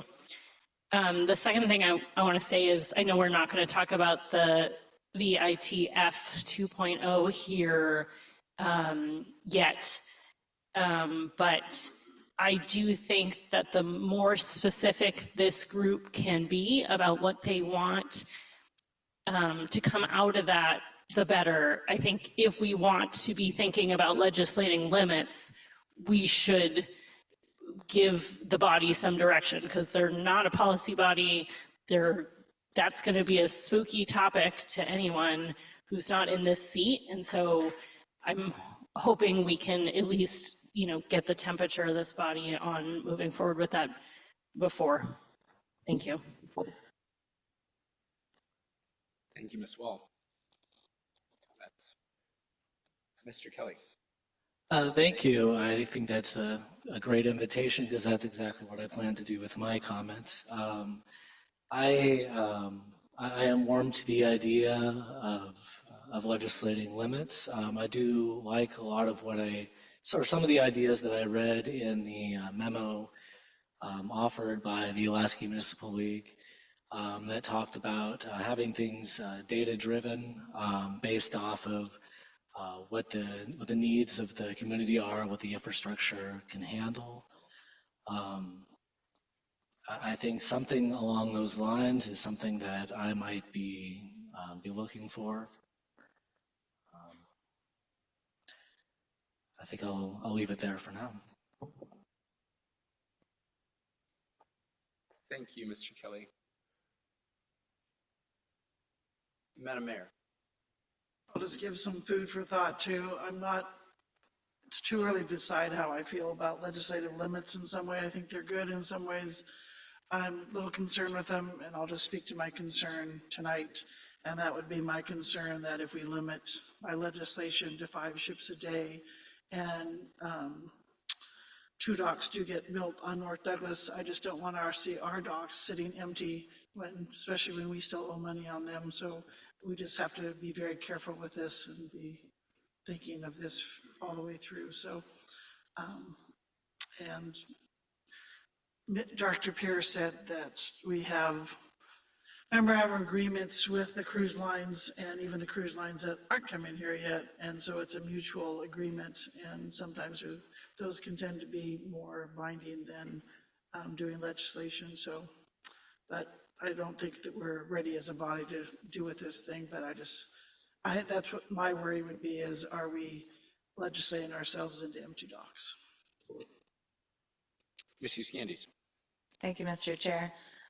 I will just add that from where I sit, I anticipated that decision for a long time, and it's been nice getting to have some clarity going forward. I think we're well familiar as a body with the benefits to using MOUs. Personally, I think ordinances are more binding than an agreement, at which point the cruise lines can always say, well, this is not, we're walking away from this. For dependability and consistency and everything we just talked about with the last topic, or the first topic in this memo, I think having that degree of specificity, it will continue to be an ongoing temperature check with the community as they express what they want to see. But if we are saying this is our kind of stop point, this is our safety valve here, then I would like to make that a little bit more ironclad. So I am interested in this as a way to do that. Understand that it's a lot of moving pieces, and it does come with its own risks, having been on this body while we were in a legal battle with the cruise industry in the past. So something to be pursued mindfully if pursued, but I do have interest in that myself. And I think it provides the community with a little bit more surety. Thank you, Ms. Euskandis. Ms. Hall.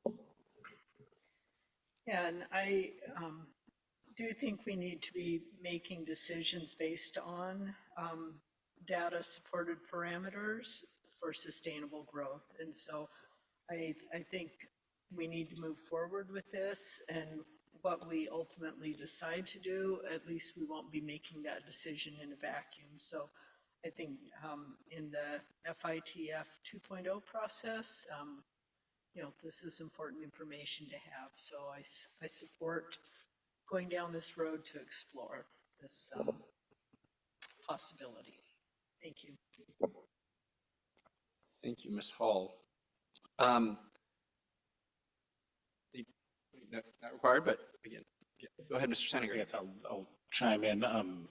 And I share the concerns that the mayor expressed if we legislate limits that aren't thinking about the changing and evolving nature of cruise tourism in Juneau, we can lock ourselves into a position where, we could have 2 empty docks downtown because we set limits that weren't based on projects we know about to potentially expand. And but I'll add to the concerns that, putting ourselves out there as the, effectively first community that would be doing this outside of Bar Harbor, when there's not absolute clarity in this ruling as to what the boundaries that we have are, and it's not, it's not the circuit court that we would be subject to if we got sued by cruise lines, would not be going to the same court. We're in a different circuit. This is not a binding decision over our circuit court. It's something they would refer to, of course, but I have a lot of concern that if we do something that is so restrictive as to go to the point where we have 2 empty docks, and it could put us in a situation where we're being less collaborative with the industry to try and guide forward in how tourism impacts Juneau, and instead is imposing limits upon the industry rather than negotiating them with the industry. I'd have some concerns there that we could get ourselves into a position where we're being less collaborative on a way forward, what's best for our community, and being more dictatorial to an industry that we're watching change. That's not to say that I'm against legislating limits entirely. I just think that it's something that we should be very careful as we walk into and have discussions on. Thank you, Mr. Standiger. Mr. Brooks. I would just, state my concerns again with moving forward on the legislation side and then running a potential risk of litigation just with the new financial constraints we're going to be facing here soon. And if the litigation was in the 7 figures for Bar Harbor is a town of 5,000 people. It's like the stakes are a little higher here, so I wouldn't want that cost to be inflated because, we're a larger city and a capital city amongst other things. So it would seem that having stronger MOUs or MOAs in place might be a more financially sound option. Thank you, Mr. Brooks. Good comments. Thank you all for speaking up to that. Where I am, I appreciate the thought of, if there's a question regarding these, limits and potentially, anyway, if there's a question that needs to be brought to the VIDIF or VIDIF 2.0, that they know that they are welcome and that they can ask us for guidance, or if we need, or when someone determines that we need guidance, making sure that, line of communication is open. I would like to see that. And I think, we have spoken about, the current limits, which I think is the right spot. And I was talked about it for the last few months. And I also like that we have those 5 ships downtown. Any further comments or questions on this topic? And Ms. Pierce, and Madam Manager, do you have what you need? Anything? Very good. Ms. Pierce. If I could add something just in the spirit of helping to prepare the assembly for the discussion around the VIDIF and in what you want and, the information marching orders that you're giving them. When we're asking the VIDIF to consider parameters for growth, what we're really saying is like, what data do we need to collect? What do we need what sort of proof that the infrastructure that we've built is adequate to support growth do we need? And then that would then allow, if, you know, if we did go down the path of legislating limits, one direction we could potentially take is that that would then allow the assembly to approve an increase to the limit. So thinking about downtown only, say the Huna Totem Dock is developed, we have some new high throughput shore excursion stuff. Their cultural center is great. It's super popular. We've built the seawalk all the way around. We are really seeing those transportation dynamics that have helped. We have other glaciers expanded capacity. We have some other shore excursion things that are helping spread things out throughout the community. What does then, you know, could the assembly then say, okay, based on this and X type of study, we would consider raising the limit? Or based on that, we have thoroughly evaluated the transportation needs for 2 additional cruise ship docks, and we feel comfortable with that, we would raise the limit. If that's the direction that the assembly chooses to go. I've heard mixed responses here, and I think, you know, I'm not necessarily suggesting one path or another, but I do think that proactive conversation about under what conditions can we grow is relevant regardless if we are working through voluntary agreements or through legislated limits. It also likely informs a master plan. So all of that information, I think, is real. It's a really important and timely discussion for that body to have. And I don't remember which assembly member said it, but they are not policymakers. You are. And ultimately, all of this would come back to you. But hopefully you'll be there listening along as they hash through it and take public testimony and we hear from the community on this. Thank you, Director Pierce. Seeing no other questions or comments. Director Pierce, thanks for staying up quite late with us tonight. We appreciate you. And let's take 10 minutes. Very good. We'll return at 8:05.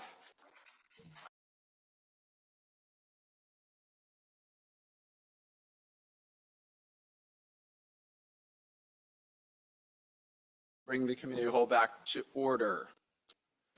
We have one remaining agenda topic since the Visitor Industry Task Force 2 was removed, and that is a Telephone Hill update. We have a memo and some other documents in here, but Madam Manager, please take it away. Thank you, Deputy Mayor Smith. First, I just want to acknowledge how difficult that this topic is for the community and for the assembly. It's been a really hard topic for everyone to you know, struggle with, and I know that everyone involved really does want what's best for the community. I know that it's been hard for our friends and neighbors to move out of these 13 dwellings over the last few weeks, and I also know that this assembly has really been given bold direction. They've taken a really bold move to want to do something that is, you know, in the end, one of the only things that truly can move the needle on housing in Juneau. And I think that's why you've been, you know, willing to have those hard conversations. This represents, Telephone Hill really does represent some of the most developable property well located in our community, and it's been really hard to struggle with those decisions. And so I just want to acknowledge that and share my empathy and appreciation for everyone who's been involved in all of those difficult conversations for really since 2019 when the state put this up for disposal and transferred it over to the city. So my memo really just talks a little bit, reminds us of how we got here and the long public process to get here. We did a count of how many times since 2019 this topic was mentioned in one of our many news media sources, and it's 75 times and counting, I am sure. So no doubt a topic that has captured the interest of our community. there was a lot of public process involved, a lot of surveys, a lot of outreach, and the assembly ultimately landed on really, again, trying to move the needle on density and try to point us and set us up for success for maximum density housing up there. Where are we right now in that process? Tenants were given notice, legal notice to leave their dwellings by November 1st, 2025. And as of drafting of this memo, only 4 out of those 13 units were still occupied. I've gotten lots of questions on, what are you going to, what's CBJ going to do if people don't leave? And we'll just follow the legal process that takes time through the court system to have people leave. So there's no, we're not going to be overly aggressive. We understand that that takes time, and we'll take those necessary steps. And nobody took any steps over the weekend to do that, but that's kind of the next steps. We've gotten a lot of questions about what the plan is for development, and the plan is right now, as those dwellings are being vacated, we are doing hazardous materials testing. This will allow us to develop bid specifications for demolition. So once we have all that information, then someone will be able to bid on that demolition project and know exactly what the materials are, what they're dealing with, where those materials need to be shipped, how they need to be handled, because that all will inform the cost of that demolition process. So we can't bid that until we have all of that information, and that information takes time. But we are able to do that as units get vacated. And then, we would bid that contract, and we would work with that contractor to demo those properties over the winter, weather permitting. I think the longer we wait, the higher risk there is that we will have a lot of snow, load, or icy conditions that would delay that. But again, demolition isn't something that you could do it when the snow clears or when conditions allow. So that's kind of the physical plan. In the meantime, the plan is to really work with developers and do some really proactive outreach with developers. We're working with Leland Consulting, a group out of, I'm not sure where they're out of. They're in the Pacific Northwest, and they work with First 40, who's done our planning on this, to develop a list of developer contacts. We have local contacts. We have materials that we're working on to really gauge that interest and have those conversations with developers that will then inform either a solicitation, either a request for qualifications or a request for proposals from developers. So we can then bring to you answers to some of those questions that are like, how much would it cost for a developer to do this project? Is a developer able to deliver on our affordability goals? Do they need to go higher to make this pencil out for them? So those are all the questions that the more kind of serious we are about the project, I think the more certainty we will get from those solicitations. And I just want to, acknowledge that it's risky for sure, but it's also bold. And I think that it would be difficult. The question's also asked, well, do you need to get all of that information, before you do any demolition? And I appreciate that, and that makes a lot of sense in some ways, but it also makes it really difficult to move forward with engaging in those real conversations with interested parties, because there's a lot of risk. There's a lot of political risk still. And it's just because it's been such a controversial topic to developers, and it costs, a lot of their time, effort, opportunity costs to put together those proposals. And I think we'd have a far better chance of getting getting that real input, real feedback, and a real project if we demonstrate the commitment to the project and moving forward, because demolition of those homes to produce the project that the assembly originally envisioned, that's how we get there, just so that we can have the footprint, right, that's developable. So all of that is to say, we're continuing to progress on this project. We had the opportunity to pull together an FAQ. There's been a lot of misinformation out there about the project, and it was just a good opportunity to put all of those questions that people have asked in one place. So that FAQ is in the packet, but it's also on the website. So with that, I'm happy to answer any questions that the body has. Thank you, Madam Manager. Questions from the Assembly?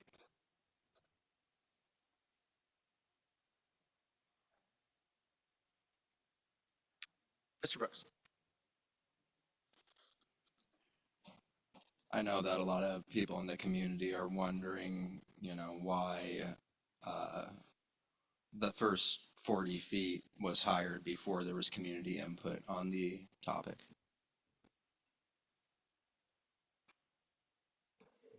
So there's been a lot of input on the project, and I can't tell you if we had public meetings before First 40 Feet was hired, but probably. But First 40 Feet is a consulting firm that it was hired specifically to do community outreach. So that's why they were hired.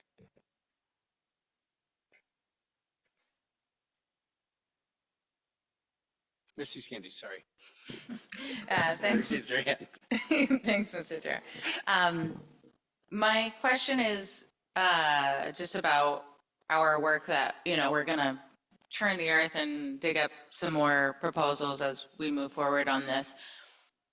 You do have to draw, a specification somewhere, I imagine. I was just curious with our work with Leland, we're contacting Pacific Northwest developers. Was there any conversation about casting an even wider net? And I say that because I imagine they have experience in this. So, at some point you decide where you're going to focus on, and it makes sense that the people who are closer to us, I'm just thinking there potentially could be the right developer in Colorado or, I don't know, I'm just going to start naming states, so I'll spare you that. But was that was that part of the conversation at all, or did we lead on what they had to say in common sense, because that's close to us? Yeah, I guess I will say that those solicitations haven't gone out, so there's no reason why we wouldn't be able to reach a developer further afield. It's just a matter of kind of the travel and the expertise, and so there's no reason except for those that we're focusing on the Pacific Northwest. Okay, thanks. Madam Mayor, Ms. Wall, Mr. Brooks. It's in the frequently asked questions, but it's one of the ones we get all the time, is why Telephone Hill and not some other properties? Thank you, Mayor Weldon. So as I mentioned in my opening comments, Telephone Hill really does have the opportunity to move the needle on a need that we have identified time and time again in all of our studies, and that's workforce housing, because of its location, the walkability, transit center right there. It's also the largest parcel of CBJ land, downtown CBJ land. We have 450 Whittier, we have Second and Franklin. Those are all, exciting possibilities for development. Second and Franklin, you did approve working with a developer on a potential development there, and we are waiting to kind of hear from them and some of their ideas. But really this is a unique gem that a community doesn't get an opportunity very often to have property so centrally located with utilities, with infrastructure in their community. Ms. Wall. Thank you, Mr. Deputy Mayor. And thank you, staff, for putting all of this information together in this way. It was helpful for me. I knew lots of this, having been here for the last 5 years, but not all of it. And one of the things that I wasn't here in 2019, when this conversation first started. And you may not know the answer to this question, but was it when the state identified it as an underutilized property, was their intent to they wanted to see it developed, or they didn't want to be paying, being landlords anymore? Do you have a sense of kind of their motivations, or was that really us going in, advocating when we realized it was underutilized and we were in a crisis?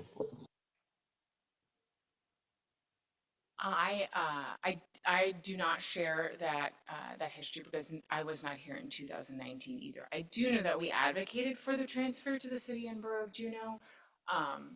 And I don't know if Director Lawhorn has more firsthand knowledge, or anyone on the body, but sorry, I don't have a great answer to that.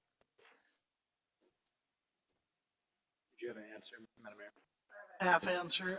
They were trying to get rid of it, and people heard that they were trying to get rid of it and told us. That's what I remember of it, but I don't know the reasons behind trying to get rid of it. Let's see, I had Ms. Hughes, actually, I think I had Mr. Brooks next, and then Ms. Hughes-Candies. It was just a response. Oh, go ahead, Ms. Hughes-Candies. Oh, I'll add another quarter answer to the mayor's half answer to say, partly because the governor had asked the state to identify everything that was underutilized that could be divested. So it was part of that process. Thank you, Ms. Hughes-Candies. Mr. Brooks. Thank you. Was it strictly because of, the existing infrastructure that Telephone Hill was chosen over the Whittier and Second and Franklin? Because is anyone living at 450 Whittier or Second and Franklin currently? So Second and Franklin is adjacent to a parking garage, both for parking, and 450 Whittier is parking. So I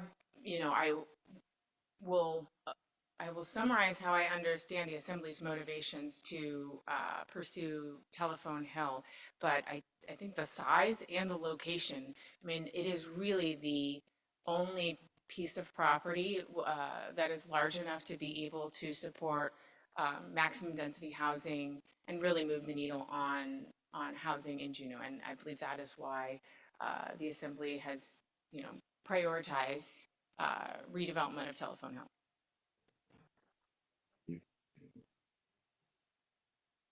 Mr. Senator. I guess maybe follow up to Mr. Brooks' question. It's my understanding that we are working with a developer potentially for Second and Franklin. So to make it clear that, yes or no question, just to make it clear that that site is also going to be used, or potentially going to be used for housing as well, correct? You are correct, yeah. Thank you. I had a question. Madam Manager, the Leland Consulting Group, I'm sorry if you said it in your statement at the beginning. Where are they in that, speaking to a developer? I mean, any way we can get more information back faster. I mean, or maybe just let me know where we are with them and the timeline for that now. Yeah, so I really think that they have a list. That's not a hard thing to pull together. It's really the manager's office doing that outreach and making those connections. And so I think that can, begin as soon as I get that direction. When we did our timeline for how we would approach that, we wanted to make sure that there was a serious commitment from the city by initiating, demolition, so that we could have those conversations with a project underway and with that certainty. So that is our kind of, when I look at the timeline, that outreach and those meetings happen after demolition has started. Madam Mayor. Here's your bizarre question for the evening. Apparently there's a phone switchboard on the hill. Is there any way we can preserve that either through the museum or the library or something like that? I'm sure that we can, make those accommodations. I don't know anything about it, so you'll have to connect me with those resources.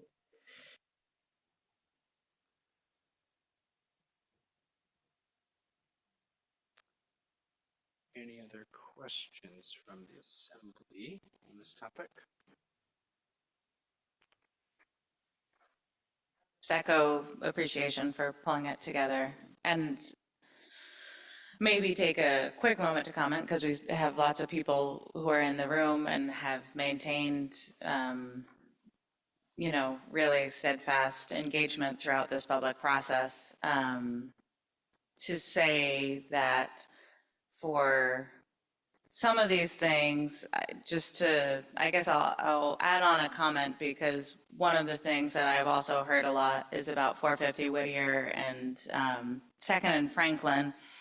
And I would just add, because I don't think I said at the assembly meeting, that just for this particular assembly member, the effort that will be needed to actually move the needle in a serious way would not be choosing between this property or that property. We need to develop all of them. And they each have unique features that would dictate kind of what kind of housing we would build on them. But it's not like, for me, it's not a choice between should we develop this parking lot or should we develop Telephone Hill. In order to really dig our way out of the level of crisis we're at, we will need to develop all of those, because the magnitude of housing need is that much. I just wanted to add that because I don't think I'd gotten the chance to in previous comment.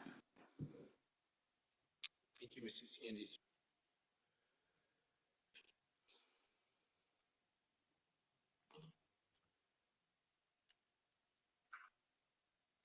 Giving some time, because I know as I'm getting more information and hearing your questions, I'm also coming up with, just working through this. Ms. Hall. Yeah, when I ran a year ago, I came to an assembly meeting, or a few of them leading up to joining the assembly. And, Telephone Hill was on the agenda then. It's been, so frequently on our agenda and discussed and engaged and read the emails. I guess I would just like to say I'm a little sad that I don't see the same level of engagement for the people living in homeless shelter on Teal Street in the encampment. This has taken up a lot of staff time, as it should. It needs to be very deliberative and thorough. But I feel like we've made the decision. I feel it's the right decision. And, if we have senior citizens that are needing to move, it's nice that they can move before the eviction process. You don't have to go through the eviction process. You can, you can move out ahead of that and not have an eviction on your record. But anyway, I appreciate all the advocacy and would love to see that directed towards people that are in a tent on the side of the road. Thank you. Thank you, Ms. Hall. Madam Manager, I had a question for you. This is it is, bold. There's uncertainty, as there is in everything. I guess, should we not find a developer who's willing to do 150 units or something up there, with or without affordability? I mean, it's pretty obvious once I say it, but I think it's important for me and others to hear. It's not like nothing would be built up there. It just, we'd maybe have to scale back our dreams and we wouldn't get as many units or the affordability or something. I mean, it's not like there would be nothing built up there, or, there would still be probably more housing than is there now. But just anyway, that's what happens if we, anyway, we have to dial things back. Could you speak to that at all? Yeah, I mean, you will be making decisions, trading cost of a project to affordability. And so the process that I envision is that we will have a solicitation process after there's been a lot of, active engagement with potential developers. And in that process, you will have to review different proposals that have different levels of viability and meet your needs differently. And then you'll be able to make that informed decision on, wow, this project that really meets our affordability needs, requires tax credits and affordable housing fund. Maybe we can only do that for one parcel, and we're going to need to make sure that for the other parcels, something different happens. So, I mean, I think that the likelihood of finding a viable project is high. I mean, it's very attractive property.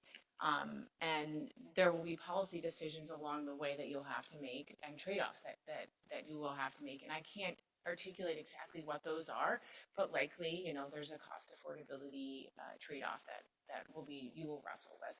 Cost, affordability, density, right? Trade-off. Thank you for that. Mr. Brooks.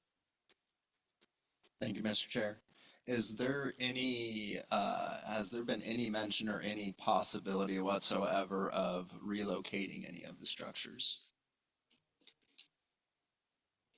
No. Do you think that that's something that could potentially, whether it's just like the oldest house up there, do you think that relocating could offset abatement in a sense? Would you foresee the demo cost of a bunch of hazardous material homes exceeding what it would be to relocate a structure to somewhere else? So we haven't put any effort into design or engineering of what a relocation would cost or even look like. So I really can't answer what that financial trade-off would be. Because it would be disturbing a house, there would still have to be significant hazardous material measures taken, right? Just like when you disturb any older place. So there would be expense with that. I don't know if it's even possible with the age of the structures, for them to remain intact. So I really don't have much good insight for you on what relocation or even where we would relocate, right? I mean, we don't really have a lot of land available to relocate. So that's a long way of saying no. Mr. Brooks. Well, from earlier discussions tonight, we have 900 acres in West Douglas, and something to just consider as far as cost goes, like what is our history worth in the community? That's all. Thank you.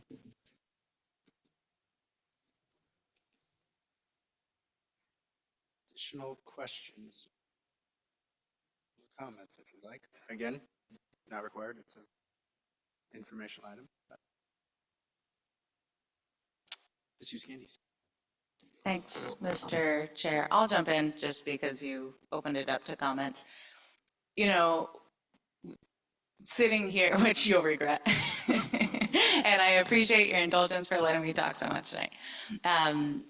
I think, it can be in a difficult position, or at least I feel that way, to sit here and not have a lot of questions. I'm acutely aware that each one of you took the time to come down here tonight. I did that myself for issues I was really cared about before I was on the assembly, and I recognize it's 8:35 on a Monday, so you normally are doing something better on a Monday.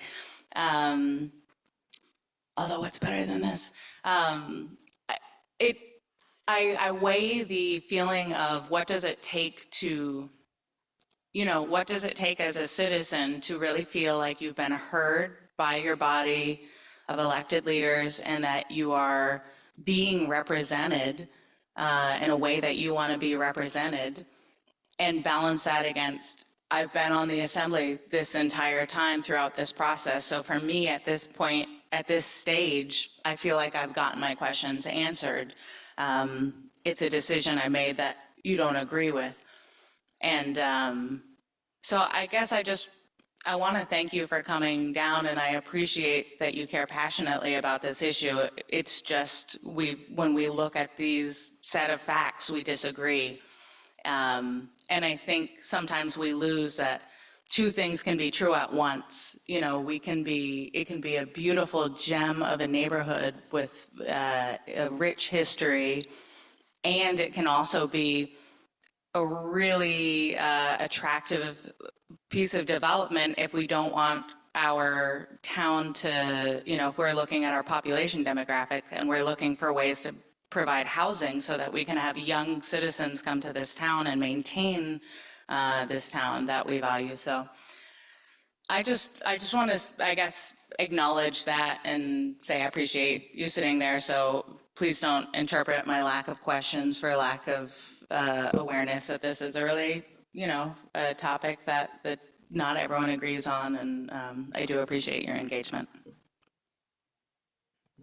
Thank you, Ms. Scandies. I mean, on that, you know, as of, I think, maybe a week ago, you know, this meeting was not planned. And so we, you know, are wanting to provide some information and anyway, give you all again to ask questions and have an opportunity to, anyway, get those answered as well as ask them for the public. So seeing no other comments or questions on the topic, we are done with it. That is our last agenda item. Madam Mayor.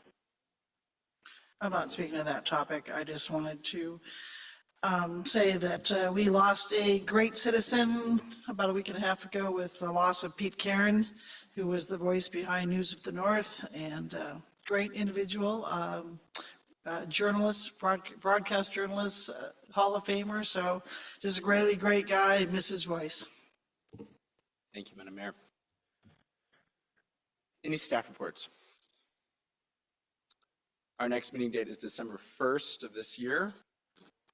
With nothing else before the committee of the whole, we are adjourned.